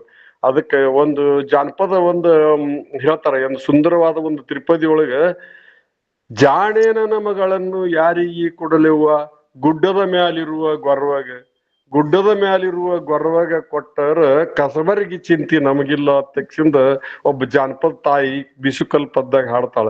ಎಷ್ಟು ನೋಡ್ಲಕ್ಕ ಎಷ್ಟು ಸಾಮಾನ್ಯ ಹಾಡ್ ಕಾಣಿಸೋದಕ್ಕೆ ಅದ್ರ ಎಷ್ಟ ಆದತ್ ಅಡಿಗೆದ ಅಂತಂದ್ರ, ಕಸಬರಿಗೆ ಅಂತಂದ್ರೆ ನಮ್ಮ ಮನಸ್ಸನ್ನು ಸ್ವಚ್ಛ ಮಾಡಲಾಕಿರುವಂತ ಅಧ್ಯಾತ್ಮ ಅಂತ ಅನ್ನೋದು ಅಲ್ಲಿ ಅತ್ತ. ಗುಡ್ಡದ ಮ್ಯಾಲಿರುವ ನಮ್ಮ ಮನಸ್ಸ ನಮ್ಮ ಮಗಳಿದ್ದಂಗ. ನಮ್ಮ ಮನಸ್ಸನ್ನು ಯಾರಿಗೆ ಕೊಟ್ರ ನಾವು ನಿಶ್ಚಿಂತಿರ್ತೇವು ಅಂತಂದ್ರ ಪರಮಾತ್ಮಗೆ ಕೊಟ್ರ, ಗುಡ್ಡದ ಮೇಲೆ ಇರುವ ಗೊರವ ಪರಮಾತ್ಮಗ, ಅವನ ಬಳಿ ತೊಡಗಿಸಿದ್ರ ನಮಗ ಮನಸ್ಸು ಸ್ವಚ್ಛ ಮಾಡೋದು ಚಿಂತನೆ ಇರಂಗಿಲ್ಲ ಅಂತನೂ ಅಧ್ಯಾತ್ಮ ಅದನ್ನು ವಿವರ ಮಾಡಿ ಹೇಳ್ಬೇಕಾದ್ರೆ ಒಂದು ದಿನಾನು ತಗೋಬಹುದು. ಅಂತ ಸುಂದರವಾದ ಒಂದು ದಿನದಷ್ಟ ಮಾತನ್ನ ವಿಚಾರವನ್ನ ಒಂದು ತ್ರಿಪದಿ ಒಳಗೆ ಅಡಗಿಸಿದ್ದರು. ಕಿರಿದೊಳಗಳು ಪಿರಿದರ್ಥವನ್ನು ತುಂಬುವುದು ನಮ್ಮ ಜಾನಪದರಿಗೆ ಸಾಧಿಸಿತ್ತು ಅಂತನ್ನುವಂಥ ವಿಚಾರ. ಇಂಥ ಸುಂದರವಾದ ವಿಚಾರಗಳನ್ನ ಕಸ್ತೂರಿ ದಳವಾಯಿ ಅಮ್ಮವರು ಬಹಳ ಸುಂದರವಾಗಿ ಹೇಳಿದರು. ದೇವೇಂದ್ರ ಕುಮಾರ್ ಹಕಾರಿ ಅವ್ರ ಬಗ್ಗೆನೂ ಹೇಳಿದರು, ಬಹಳ ಸುಂದರವಾದ ವಿಚಾರ. ಇಂಥ ವಿಷಯಗಳು ನಮ್ಮ ಗಮನಕ್ಕೆ, ನಮ್ಮ ಉಪನ್ಯಾಸಗಳು ತಂದದ್ದಕ್ಕೆ ತುಂಬಾ ತುಂಬಾ ಧನ್ಯವಾದಗಳು. ಇಂಥ ನಮ್ಮ ವೇದಿಕೆಯೊಳಗೆ ಇಂಥ ವಿಷಯ ಬಂದದ್ದಕ್ಕೆ ಬಹಳ ಆನಂದ ಆಯ್ತು. ಸರ್, ಪಟ್ಟಣ ಸರ್ಗೆ ಮತ್ತು ವೇದಿಕೆಯವರಿಗೂ ನಮ್ಮ ಸಂಸ್ಥೆಗೂ ತುಂಬಾ ತುಂಬಾ ಧನ್ಯವಾದಗಳು. ಶರಣಾರ್ಥಿಯಮ್ಮ. ಧನ್ಯವಾದಗಳು ಸರ್. Doctor Umakant sir.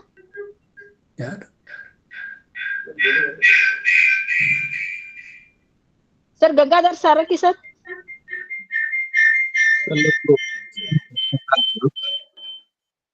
ಇವತ್ತಿನ ದತ್ತಿದಾನಿ ಹಂಗರಿಗೆ ಅವರ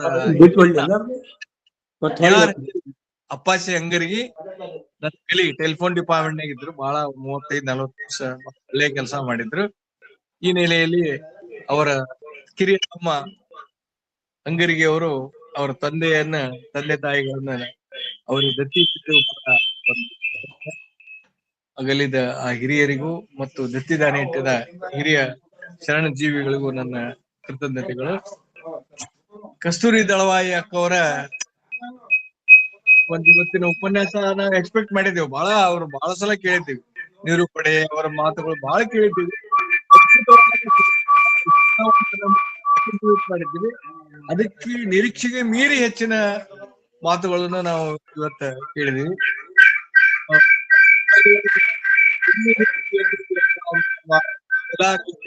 ಮುಂದೆ ಎಲ್ಲಿಯ ಕಾಶಿಲಿಂಗ ಅಂತ ಒಂದು ಮಾತು ಬರ್ತದೆ, ಒಂದು ಲೈನ್ ಬರ್ತದೆ, ಎಲ್ಲಿ ಹುಟ್ಟಿ ಎಲ್ಲಿ ಬೆಳೆದ ಅವು ಕಾಶಿಯ ಲಿಂಗ.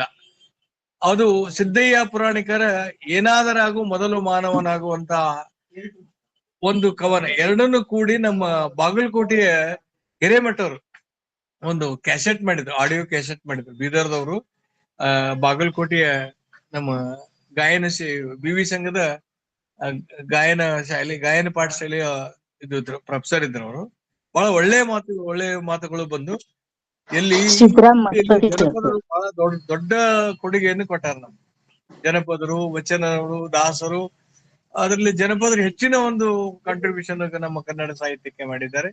ಈ ನೆಲೆಯಲ್ಲಿ ಬಹಳ ಒಳ್ಳೆಯ ಮಾತುಗಳು, ಸ್ಪಷ್ಟವಾದಂತ ದಳವಾಯಿ ಅಕ್ಕ ಅವರ ಮಾತುಗಳಿಗೆ ನನ್ನ ಶರಣಾರ್ಥಿಗಳು. ಇಂಥ ವಿಷಯಗಳು ಏನು ಬಹಳ ಜನರಿಗೆ ಗೊತ್ತಿರ್ಲಿಲ್ಲ. ದೇವೇಂದ್ರ ಕುಮಾರ್ ಇದು ಎಲ್ಲಿ ಹುಟ್ಟಿ ಎಲ್ಲಿ ಬೆಳೆದ ಅವು ಎಲ್ಲಿ ಮೈಲಾರ ಲಿಂಗ, ಕಾಶಿಯ ಲಿಂಗ, ಈ ಜನಪದ ನಾವು ಹಕಾರಿಯವ್ರದ್ದು ಬಹಳ, ನಮ್ಮ ಪಡ್ನಾಟವ್ರು ಹೇಳ್ದಂಗೆ ಅದು ಬಹಳ ಜನರಿಗೆ ಗೊತ್ತಿರ್ಲಿಲ್ಲ. ಈ ಒಂದು ಸೂಕ್ತವಾದ ವಿಷಯಗಳ ನಮ್ಗೆ ಈ ನಮ್ಮ ವೇದಿಕೆಯ ಮುಖಾಂತರ ಉಪನ್ಯಾಸ ಬರಲಾಗುತ್ತಿದ್ದೇವೆ. ಅದಕ್ಕಾಗಿ ಎಲ್ಲರಿಗೂ, ಎಲ್ಲ ಸದಸ್ಯರಿಗೂ, ವಿಶೇಷವಾಗಿ ಶಶಿಕಾಂತ್ ಪಟ್ಟಣ ಶಶಿಕಾಂತ್ ಪಟ್ಟಣ ಅಂದ್ರೆ ಗೂಗಲ್ ಯಾರೋ ನಮ್ ಜನ ಹೇಳ್ತಿದ್ರು, ನಮ್ಮ ಅವರ ಅಭಿಮಾನಿಗಳು. ಆ ನೆಲೆಯಲ್ಲಿ ಬಹಳ ಅದ್ಭುತವಾದ ಉಪನ್ಯಾಸಕ್ಕೆ ನನ್ನ ಅಭಿನಂದನೆಗಳು. ಮತ್ತೊಮ್ಮೆ ಆ ಸಾಳು ಸಂಘ ನಮ್ಮ ಹಂಗರಿಗೆ ಪರಿವಾರಕ್ಕೆ ನನ್ನ ಅಭಿನಂದನೆ. ಧನ್ಯವಾದಗಳು ಸರ್. ಈಗ ಶಾರದಮ್ಮ ಪಾಟೀಲ್ ಅಮ್ಮ ಹ್ಯಾಂಡ್ ರೈಸ್ ಮಾಡ್ತೀನಿ, ಮಾತಾಡಿ. ಓಂ ಶ್ರೀ ಗುರು ಬಸವಲಿಂಗಾಯ ನಮಃ. ಎಲ್ಲರಿಗೂ ಶರಣಾರ್ಥಿ. ನನ್ನದು ಕೂಡ ಸಾಲಕ್ಕಿ ಅವ್ರದ್ದೇ ಒಂದು ಮುಂದುವರೆದ ಒಂದು ಸಂವಾದ ಅಂತ ಹೇಳ್ಬಹುದು. ಈಗ ಎಲ್ಲಿ ಹುಟ್ಟಿ ಎಲ್ಲಿ ಚಾಚಾದೋ ಅಂತ ಹಾಡ, ಅದ್ರೊಳಗ 6 ಲಿಂಗಗಳು ಬರ್ತಾವ. ಒಂದು ಸಿದ್ಧಲಿಂಗ, ಕಾಶಿಲಿಂಗ, ಆಮೇಲೆ ಒಂದು ಮಹಾಕೂಟಲಿಂಗ, ಮೈಲಾರ ಲಿಂಗ ಅಂತ ಬಂದು ಕೊನೆಗೆ ಒಂದು 6ನೇ ಲಿಂಗವಾಗಿ ಹಂಸಲಿಂಗ ಅಂತ ಬರುತ್ತೆ. ಹಂಪಿಲಿಂಗ, ಸಿದ್ಧಲಿಂಗ, ಕಾಶಿಲಿಂಗ, ಮೈಲಾರ ಲಿಂಗ ಇವು ಮೊದಲ್ ಬರ್ತಾವ. ಕೊನೆ ಸ್ಥಾನದೊಳಗ ಹಂಸಲಿಂಗ ಅಂತ ಬರುತ್ತೆ. ಹಂಸಲಿಂಗ, ಹಂಸನೂರ ನಿನಗೆ ತಿಳಿದಾದು ಅಂತ ಬರ್ತತಿ.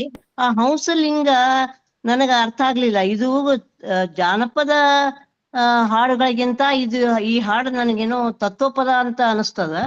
ಈ ಶ್ವೇತಲಿಂಗ ಅಂತ ಇದು ಬಹುಶಃ ಹಂಸಲಿಂಗವನ್ನ ಶ್ವೇತಲಿಂಗ ಪ್ರಾಣಲಿಂಗ ಅಂತ ಹಿಂಗ ತಿಳ್ಕೊಬೇಕೇನು ಅಂತ ನನಗ ಪಟ್ಟಣ ಸರ್ ಇದ್ರೆ ಸ್ವಲ್ಪ ಎಕ್ಸ್ಪ್ಲನೇಷನ್, ಅಥವಾ ಕಸ್ತೂರಿ ದಳವಾಯಿ ಅವರೇ ಕೊಟ್ರ ಅಡ್ಡಿ ಇಲ್ಲ.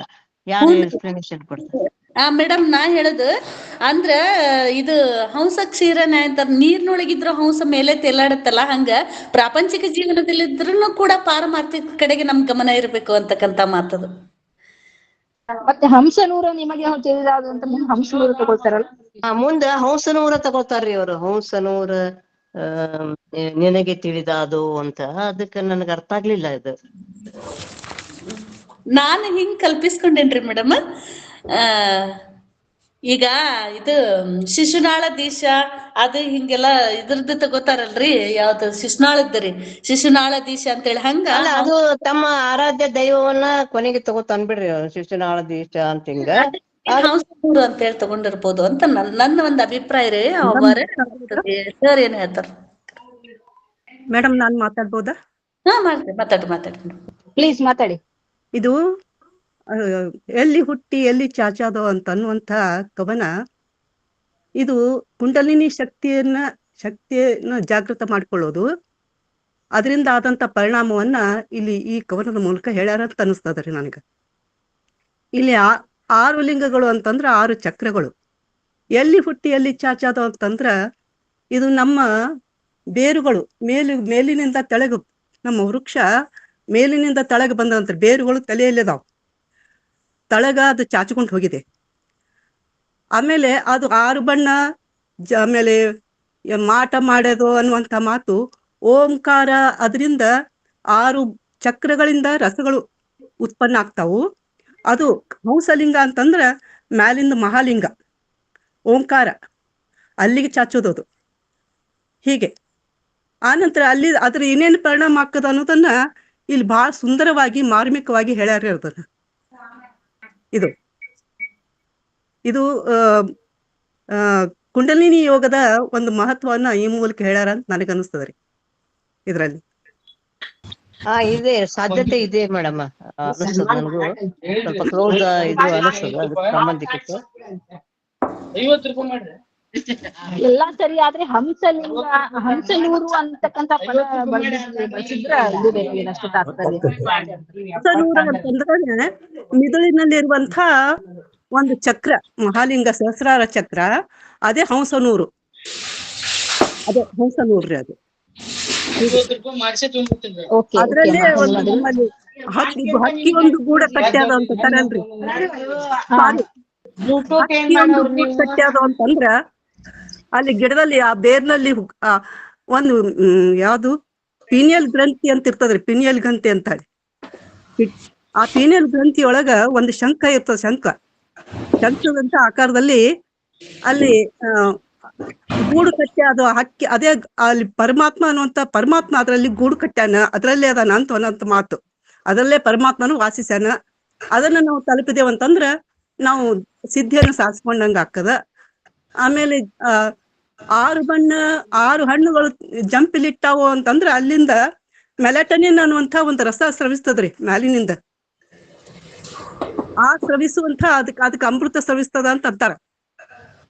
ಇದು ಈ ಕುಂಡಲಿನಿ ಯೋಗದ ಮಹತ್ವದನ್ನ ಇದ್ರ ಮೂಲಕ ಹೇಳ್ತಾ ಹೋಗ್ಯಾರ. ಅದರಿಂದನೇ ಮುಂದ ಆಕಾಶದಲ್ಲಿ ಬೆಳಕು ಮೂಡ್ಯದ ಅಂತಂದ್ರ ನಮ್ಮ ಬುದ್ಧಿಯೊಳಗ, ನಮ್ಮ ತಲೆಯೊಳಗ ಒಂದು ದಿವ್ಯ ಜ್ಞಾನ ಉಂಟಾಗ್ತದ ಅನ್ನುವಂಥ ಮಾತನ್ನ ಇಲ್ಲಿ ಹೇಳ್ತಾರೆ ಅವರು. ಇಂಥ ಒಂದು ಸಾಧ್ಯತೆ ಇಲ್ಲಿದೆ. ಧನ್ಯವಾದಗಳು. ಮತ್ತೆ ಆಧ್ಯಾತ್ಮದ ಹಾಡ ಅಂತ ವರ್ಗೀಕರಣ ಮಾಡ್ಯಾರ.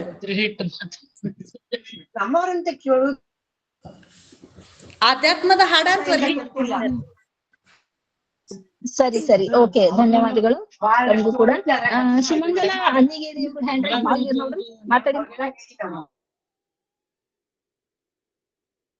ಮಾತಾಡಿ, ಅನ್ಮ್ಯೂಟ್ ಮಾಡ್ಕೊಂಡು ಮಾತಾಡಿ.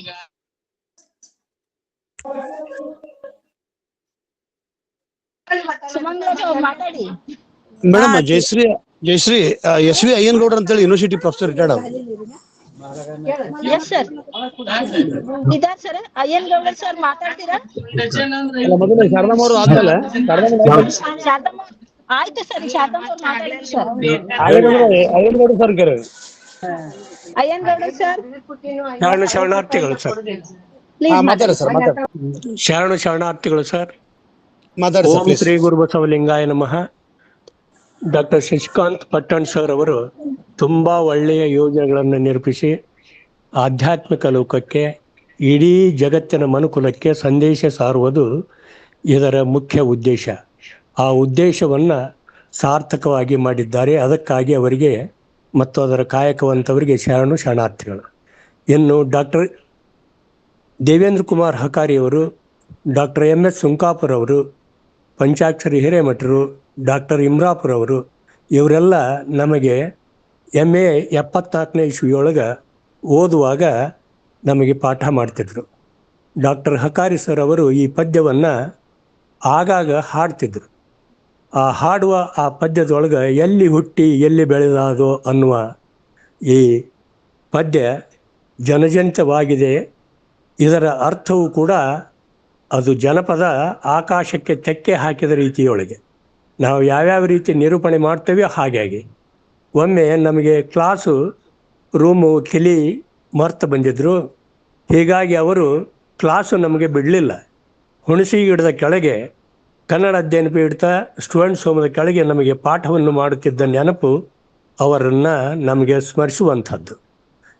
ಡಾಕ್ಟರ್ ದೇವೇಂದ್ರ ಕುಮಾರ್ ಹಕಾರಿಯವರ ವ್ಯಾಪ್ತಿ ತುಂಬ ದೊಡ್ಡದಾದದು. ಜನಪದ, ಜಾನಪದ ಇವುಗಳ ನಿಲುವಿನಲ್ಲಿ ಜನಪದ ಭಾವಿಸಿ ವಸುಧಾವಲಯ ವಿಲೀನ ವಿಷದ ವಿಷಯ ವಿಶೇಷಂ. ಇಲ್ಲಿ ವಚನ ಅನ್ನುವ ನಿಲುವಿನೊಳಗೆ ಜನಪದ ಮೊದಲು ಆ ನಂತರ ಜನಪದ ಜಾನಪದ ಅನ್ನುವ ನಿಲುವಿನಲ್ಲಿ ಜನಪದ ಒಂದು ದೊಡ್ಡ ಚಕ್ರ, ಜಾನಪದ ಕತೆ, ಜಾನಪದ ಒಗಟು, ಜಾನಪದ ಗಾದೆ, ಹೀಗೆ ಅನೇಕ ಜಾನಪದ ಬಯಲಾಟ ಇವನ್ನೆಲ್ಲ ಅದರೊಳಗೆ ಸಂಗ್ರಹಿಸುವಂಥದ್ದು. ಅದರಲ್ಲಿ ವಚನ ಅನ್ನುವ ಪದಪ್ರಯೋಗಗಳು ಬಯಲಾಟದಲ್ಲಿ, ಯಕ್ಷಗಾನದಲ್ಲಿ ಮೊದಲಾದವುಗಳಲ್ಲಿ ಬರ್ತವೆ. ಇಲ್ಲಿ ಈ ಪದ್ಯದ ಬಗ್ಗೆ ಅನೇಕರು ಚರ್ಚೆ ಮಾಡಿದರು. ನಾನು ನನ್ನ ಮೈಲಾರಲಿಂಗ ಶರಣರ ಬಗ್ಗೆ ಒಂದು ಪದ್ಯ ಅಲ್ಲಿ ಬರ್ತದೆ. ಮೈಯಲ್ಲಿ 6 ಲಿಂಗ, ಮೈಯಲ್ಲಿ 6 ಲಿಂಗ ಮೈಲಾರಲಿಂಗ ಎಂದು ಅದನ್ನು ಅರ್ಥೈಸಲಾಗಿದೆ ನನ್ನ PhD ಗ್ರಂಥದಲ್ಲಿ. ಅಲ್ಲಿ ಒಬ್ಬ ಜೈಚನಿಯವರು ಅದರ ವಿಶ್ಲೇಷಣೆ ಮಾಡುವಾಗ ಅದರ ವಿವರಣೆಯನ್ನು ಕೊಟ್ಟಿದ್ದರು. ಇಲ್ಲಿ ಹಂಸ ಅನ್ನುವ ಪದಪ್ರಯೋಗ ಭರತೇಶನ ಯೋಗ ವೈಭವದಲ್ಲಿ ಹಂಸ ಅಂದರೆ ಆತ್ಮ. ಆ ಆತ್ಮದ ಪ್ರಕ್ರಿಯೆಯಲ್ಲಿ ನಾವು ಆಚಾರಲಿಂಗ, ಗುರುಲಿಂಗ, ಶಿವಲಿಂಗ, ಜಂಗಮಲಿಂಗ, ಹಾಗೆ ಪ್ರಸಾದಲಿಂಗ, ಮಹಾಲಿಂಗ ಇವುಗಳ ಅರ್ಥವನ್ನು ಅಲ್ಲಿ ನಾವು ಗಮನಿಸುತ್ತೇವೆ. ನಮ್ಮ ಭಾರತವು ಅಧ್ಯಾತ್ಮ ದೇಶ, 12 ಜ್ಯೋತಿರ್ಲಿಂಗಗಳಿಂದ ಕೂಡಿದ ಒಂದು ದೇಶ. ಅಲ್ಲಿ ಶಿವನ ಪ್ರತೀಕವಾಗಿ ಅವನ್ನ ಪೂಜೆ ಮಾಡ್ತಾ ಬಂದ್ವಿ. ಮುಂದೆ ಆ ದೇವಾಲಯಗಳು ಊರೂರಿಗೆ ರಚನೆಗೊಂಡವು.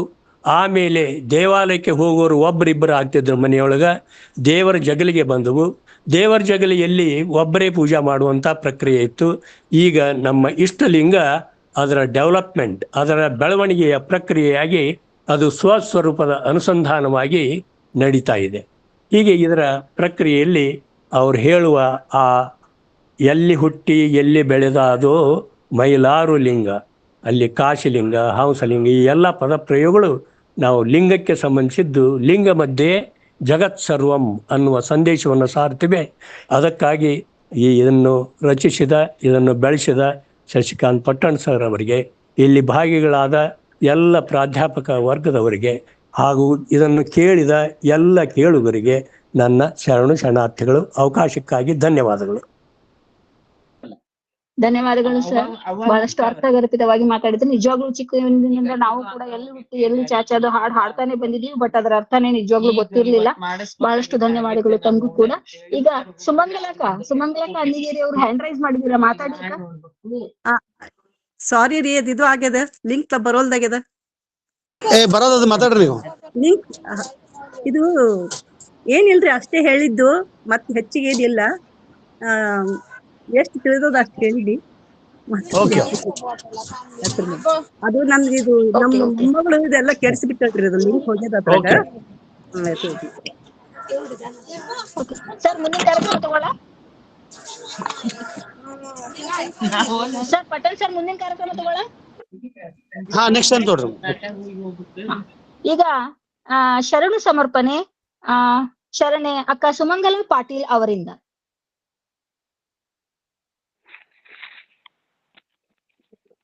ಮೇಡಮ್ ನಾ ಮಾತಾಡ್ತಿದ್ದೇನಲ್ರಿ? ವಿಜಯಲಕ್ಷ್ಮಿ ಹಂಗಾರಿ ಮಾತಾಡ್ರಿ ಮೇಡಮ್, ಮಾತಾಡಿ. ನಾನು ಆಗ್ಲೇ ಹೇಳ್ದೆ, ಮಾತಾಡಿ. ಓಂ ಶ್ರೀ ಗುರು ಬಸವಲಿಂಗಾಯ ನಮಃ. ಇಂದಿನ 348ನೇ ದತ್ತಿ ಉಪನ್ಯಾಸದಲ್ಲಿ ಪಾಲ್ಗೊಂಡಿರುವ ಎಲ್ಲ ಶರಣು ಶರಣೆಯರಿಗೂ ಶರಣು ಶರಣಾರ್ಥಿಗಳು.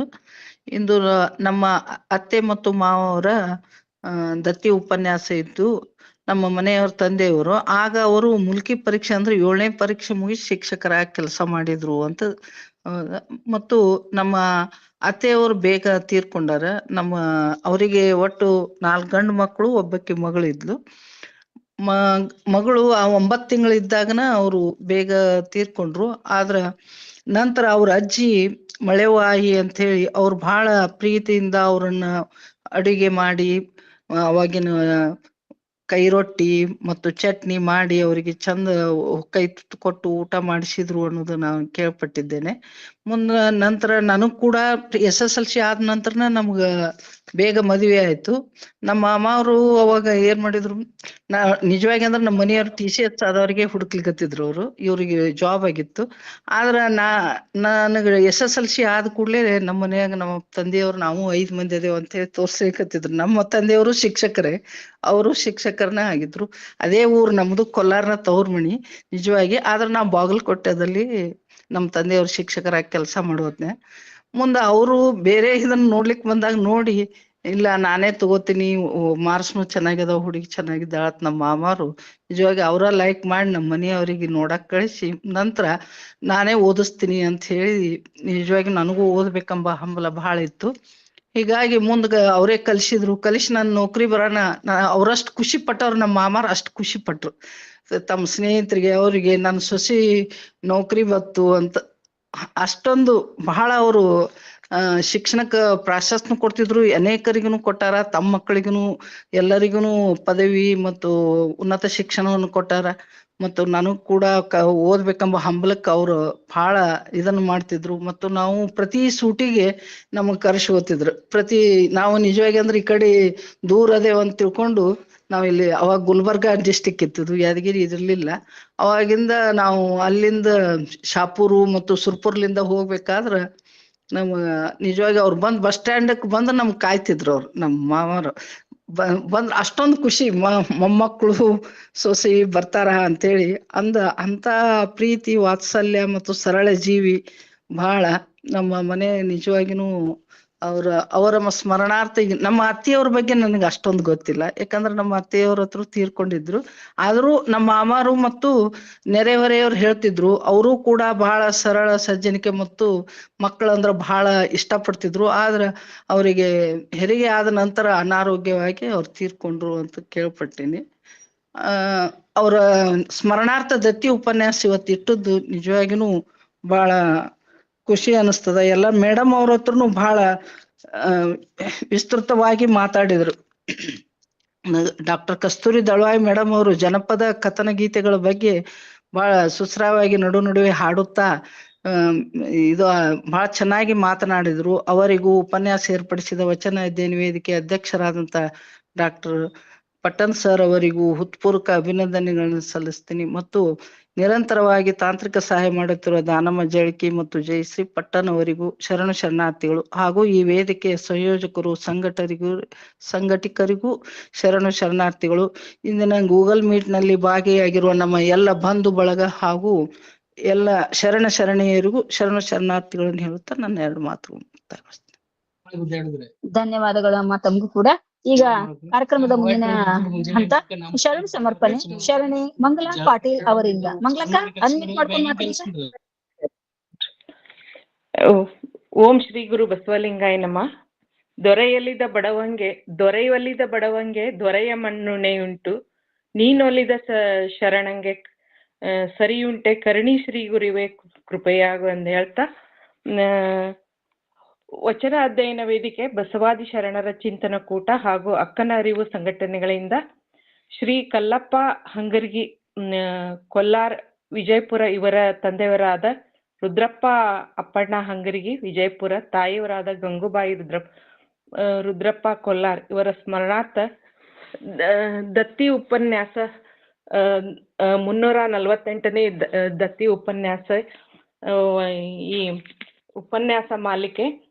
ಈ ದತ್ತಿ ಉಪನ್ಯಾಸ ದಾಸೋಹಿಗಳೇ ಆದಂತ ಕಲ್ಲಪ್ಪ ಹಂಗರಿಗೆ ಅವರ ಕುಟುಂಬದವರಿಗೂ ಕೂಡ ಶರಣು ಶರಣಾರ್ಥಿಗಳನ್ನು ಸಮರ್ಪಿಸ್ತೇನೆ. ತಂದೆ ತಾಯಿಗಳ ಬಗ್ಗೆ ದತ್ತಿನ ಉಪನ್ಯಾಸ ಇಡೋದಾಗ ಒಂದು ನನಗೆ ಜನಪದ ಇದು ತ್ರಿಪದಿ ನೆನಪಾಗ್ತತಿ. ತಂದೆಯ ನೆನೆದರೆ ತಂಗಳ ಬಿಸಿ ಆಯ್ತು, ತಾಯಿಯ ನೆನೆದರೆ ಮಾಸಿದ ತಲೆ ಮುಡಿಯಾಯ್ತು, ಗಂಗಮ್ಮ ನಿನಗೆ ಶರಣೆಂದೆ. ಅಂದ್ರೆ ತಂದೆ ತಾಯಿಗಳನ್ನ ಬರೇ ನೆನ್ಸಿದ್ರನ ಇಷ್ಟು ಒಂದು ಭಾವನಾತ್ಮಕ ನಮ್ಮಲ್ಲಿ ಸಂವೇದನೆ ಆಗ್ತತಿ ಅಂತ ದತ್ತಿ ಉಪನ್ಯಾಸವಿತ್ತ ಕಲ್ಲಪ್ಪ ಹಂಗರಿಗೆ ಅವರಿಗೆ ಶರಣಾರ್ಥಿಗಳನ್ನ ಅರ್ಪಿಸ್ತೇನೆ. ಹಾಗೆ ಮುಂದೆ ವಚನ ಪ್ರಾರ್ಥನೆಯನ್ನು ಮಾಡಿದಂತ ಶರಣೆ ಪ್ರೇಮಕ್ಕ ಹುರಟ್ಟಿಯವ್ರಿಗೂ ಕೂಡ ಶರಣು ಶರಣಾರ್ಥಿಗಳು. ಸ್ವಾಗತ ಪ್ರಾಸ್ತಾವಿಕ ಪರಿಚಯವನ್ನು ಅತ್ಯುತ್ತಮವಾಗಿ ಮಾಡಿದಂತ ಶರಣೆ ಅನ್ಸೂಯ ಇಂಗ್ಲೇಶ್ವರರವ್ರಿಗೂ ಕೂಡ ಶರಣು ಶರಣಾರ್ಥಿಗಳು. ವಿಶೇಷ ಉಪನ್ಯಾಸ ಮಾಡಿದಂತ ವಿಶೇಷ ಉಪನ್ಯಾಸ ಡಾಕ್ಟರ್ ದೇವೇಂದ್ರ ಕುಮಾರ್ ಹರಿಕಾರ್ ಅವರ ಬಗ್ಗೆ ಉಪನ್ಯಾಸವನ್ನು ಮಾಡಿದಂತ ಕಸ್ತೂರಿ ದಳವಾಯಿಯವರು ದಳವಾಯಿ ಕನ್ನಡ ಸಹ ಪ್ರಾಧ್ಯಾಪಕರು, ಪ್ರಥಮ ದರ್ಜೆ ಕಾಲೇಜು ಹಾಗೂ ಸ್ನಾತಕೋತ್ತರ ಕೇಂದ್ರ ಗದಗ. ಇವರು ಕೂಡ ಅತ್ಯುತ್ತಮವಾಗಿ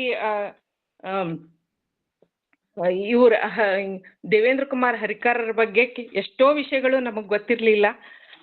ಹಾಗಾಗಿ ಅವರಿಂದ ಸಾಕಷ್ಟು ವಿಷಯಗಳು, ಆಮೇಲೆ ನಿರ್ಗಳವಾಗಿ ತುಂಬಾ ಉತ್ತಮವಾಗಿ ಉಪನ್ಯಾಸ ನೀಡಿದ್ರು. ಅವ್ರಿಗೂ ಕೂಡ ಶರಣು ಶರಣಾರ್ಥಿಗಳನ್ನ ಸಮರ್ಪಿಸುತ್ತೇವೆ. ಆಮೇಲೆ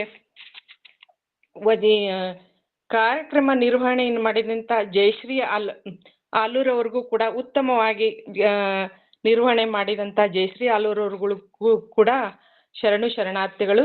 ತಾಂತ್ರಿಕ ಸಹಾಯವನ್ನು ಮಾಡಿದಂತ ದಾನಮ್ಮ ಜಳಕಿ ಹಾಗೂ ಜಯಶ್ರೀ ಪಟ್ಟಣ್ ಪುಣೆ ಇವ್ರಿಗೂ ಕೂಡ ಶರಣು ಶರಣಾರ್ಥಿಗಳು. ಮತ್ತು ಸಂಯೋಜಕರಾದಂತ ಶರಣ ನಿಂಗಪ್ಪ ಶಾಗೋಟಿ,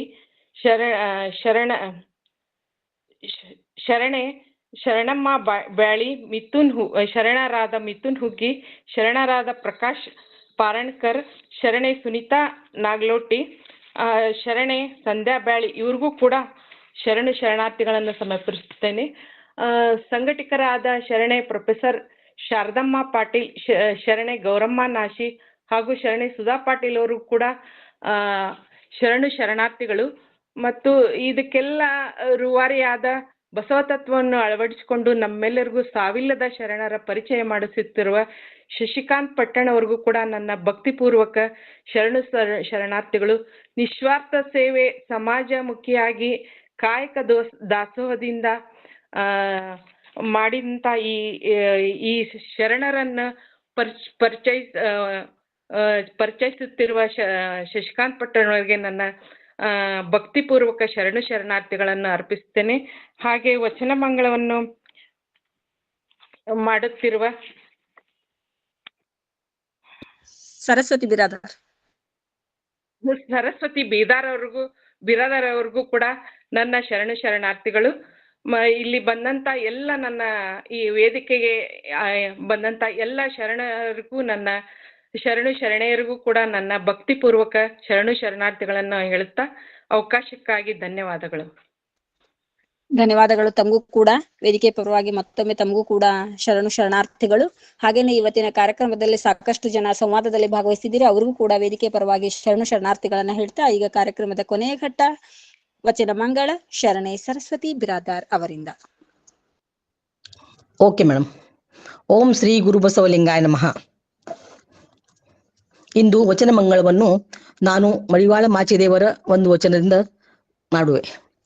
ಓಂ ಶ್ರೀ ಗುರು ಬಸವಲಿಂಗಾಯ ನಮಃ. ಎಲ್ಲರಿಗೂ ಶರಣು ಶರಣಾರ್ಥಿಗಳು.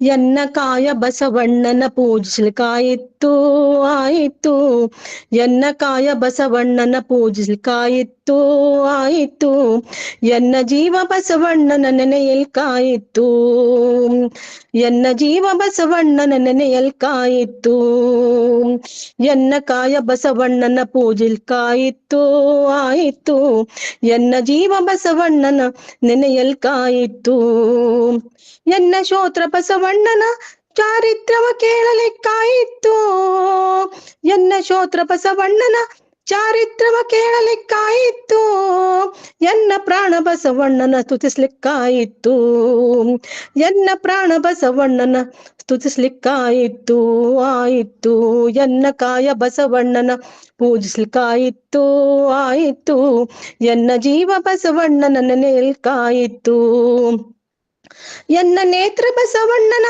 ಸರ್ವಾಂಗವ ನೋಡಲಿಕ್ಕಾಯಿತ್ತು, ಎನ್ನ ನೇತ್ರ ಬಸವಣ್ಣನ ಸರ್ವಾಂಗವ ನೋಡಲಿಕ್ಕಾಯಿತ್ತು, ಇಂತೆನ್ನ ಪಂಚೇಂದ್ರಿಯಗಳು ಕಲಿಗಳಾಗಿ, ಇಂತೆನ್ನ ಪಂಚೇಂದ್ರಿಯಗಳು ಕಲಿಗಳಾಗಿ ಬಸವನ ಹಿಡಿಯಲ್ಕಾಯಿತ್ತು, ಬಸವನ ಹಿಡಿಯಲ್ಕಾಯಿತ್ತು, ಬಸವನ ಹಿಡಿಯಲ್ಕಾಯಿತ್ತು, ಎನ್ನ ಕಾಯ ಬಸವಣ್ಣನ ಪೂಜಿಲ್ಕಾಯಿತ್ತು ಆಯಿತು, ಎನ್ನ ಜೀವ ಬಸವಣ್ಣನ ನೆನೆಯಲ್ಕಾಯಿತ್ತು, ಬಸವಣ್ಣನ ಅರಿವಿನೊಳಗೆ ನಾನಿದ್ದೆನು, ಬಸವಣ್ಣನ ಅರಿವಿನೊಳಗೆ ನಾನಿದ್ದೆನು, ಬಸವಣ್ಣನ ಮರಹಿನೊಳಗೆ ನಾನಿದ್ದೆನು, ಬಸವಣ್ಣನ ಮರಹಿನೊಳಗೆ ನಾನಿದ್ದೆನು, ಕಾಣ ಕಲಿದೇವರ ದೇವ, ಕಾಣ ಕಲಿದೇವರ ದೇವ, ಕಾಣ ಕಲಿದೇವರ ದೇವ, ಕಾಣ ಕಲಿದೇವರ ದೇವ, ಎನ್ನ ಕಾಯ ಬಸವಣ್ಣನ ಪೂಜಿಲ್ಕಾಯಿತ್ತು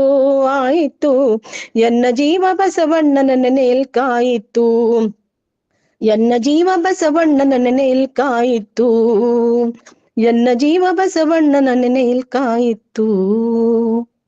ಎಲ್ಲರಿಗೂ ಶರಣು ಶರಣಾರ್ಥಿಗಳು. ಅವಕಾಶಕ್ಕಾಗಿ ಧನ್ಯವಾದಗಳು. ನಾಳೆ ಬೆಳಗ್ಗೆ 11:25ಕ್ಕೆ ಇದೇ ಲಿಂಕಿಂದ ಎಲ್ಲರೂ ಜಾಯ್ನ್ ಆಗ್ರಿ. ಜೆಸಿ ಹೇಳ್ರಿ ಅವ್ರಿಗೆ. Yes sir, yes sir. ಶರಣು ಶರಣಾರ್ಥಿಗಳು. ತಮ್ಮ ಕೂಡ ಸರಸ್ವತಿ ಬಿರಾದಾರ್ ಅವರು. ಕಾರ್ಯಕ್ರಮ ಇಲ್ಲಿಗೆ ಮುಕ್ತಾಯ ಆಗ್ತದೆ. ಅದಕ್ಕಿಂತ ಮುಂಚೆ ನಾಳೆ ಕೂಡ ರವಿವಾರ ಬಹಳಷ್ಟು ಮಹತ್ವಪೂರ್ಣವಾದಂತಹ ಉಪನ್ಯಾಸ ಕಾರ್ಯಕ್ರಮ ಇದ್ದು, ತಾವೆಲ್ಲರೂ ಕೂಡ ಹೆಚ್ಚಿನ ಸಂಖ್ಯೆಯಲ್ಲಿ ಭಾಗವಹಿಸಿ ಕಾರ್ಯಕ್ರಮವನ್ನ ಯಶಸ್ವಿಗೊಳಿಸಬೇಕು ಅಂತ ಕೇಳ್ಕೊಳ್ತಾ ಇದ್ದೇನೆ. ನಾಳೆ ರವಿವಾರ ದಿವಸ ಸಮಯ 11:25 ತಾವೆಲ್ಲರೂ ಖಂಡಿತವಾಗ್ಲೂ ಜಾಯ್ನ್ ಆಗಿ ಕಾರ್ಯಕ್ರಮವನ್ನು ಯಶಸ್ವಿಗೊಳಿಸಿ. ಇಲ್ಲಿಗೆ ಈ ಕಾರ್ಯಕ್ರಮ ಮುಕ್ತಾಯವಾಗ್ತದೆ. ಎಲ್ಲರಿಗೂ ಧನ್ಯವಾದಗಳು. ಶರಣು ಶರಣಾರ್ಥಿ. ಶುಭರಾತ್ರಿ. ಶರಣು ಶರಣಾರ್ಥಿ.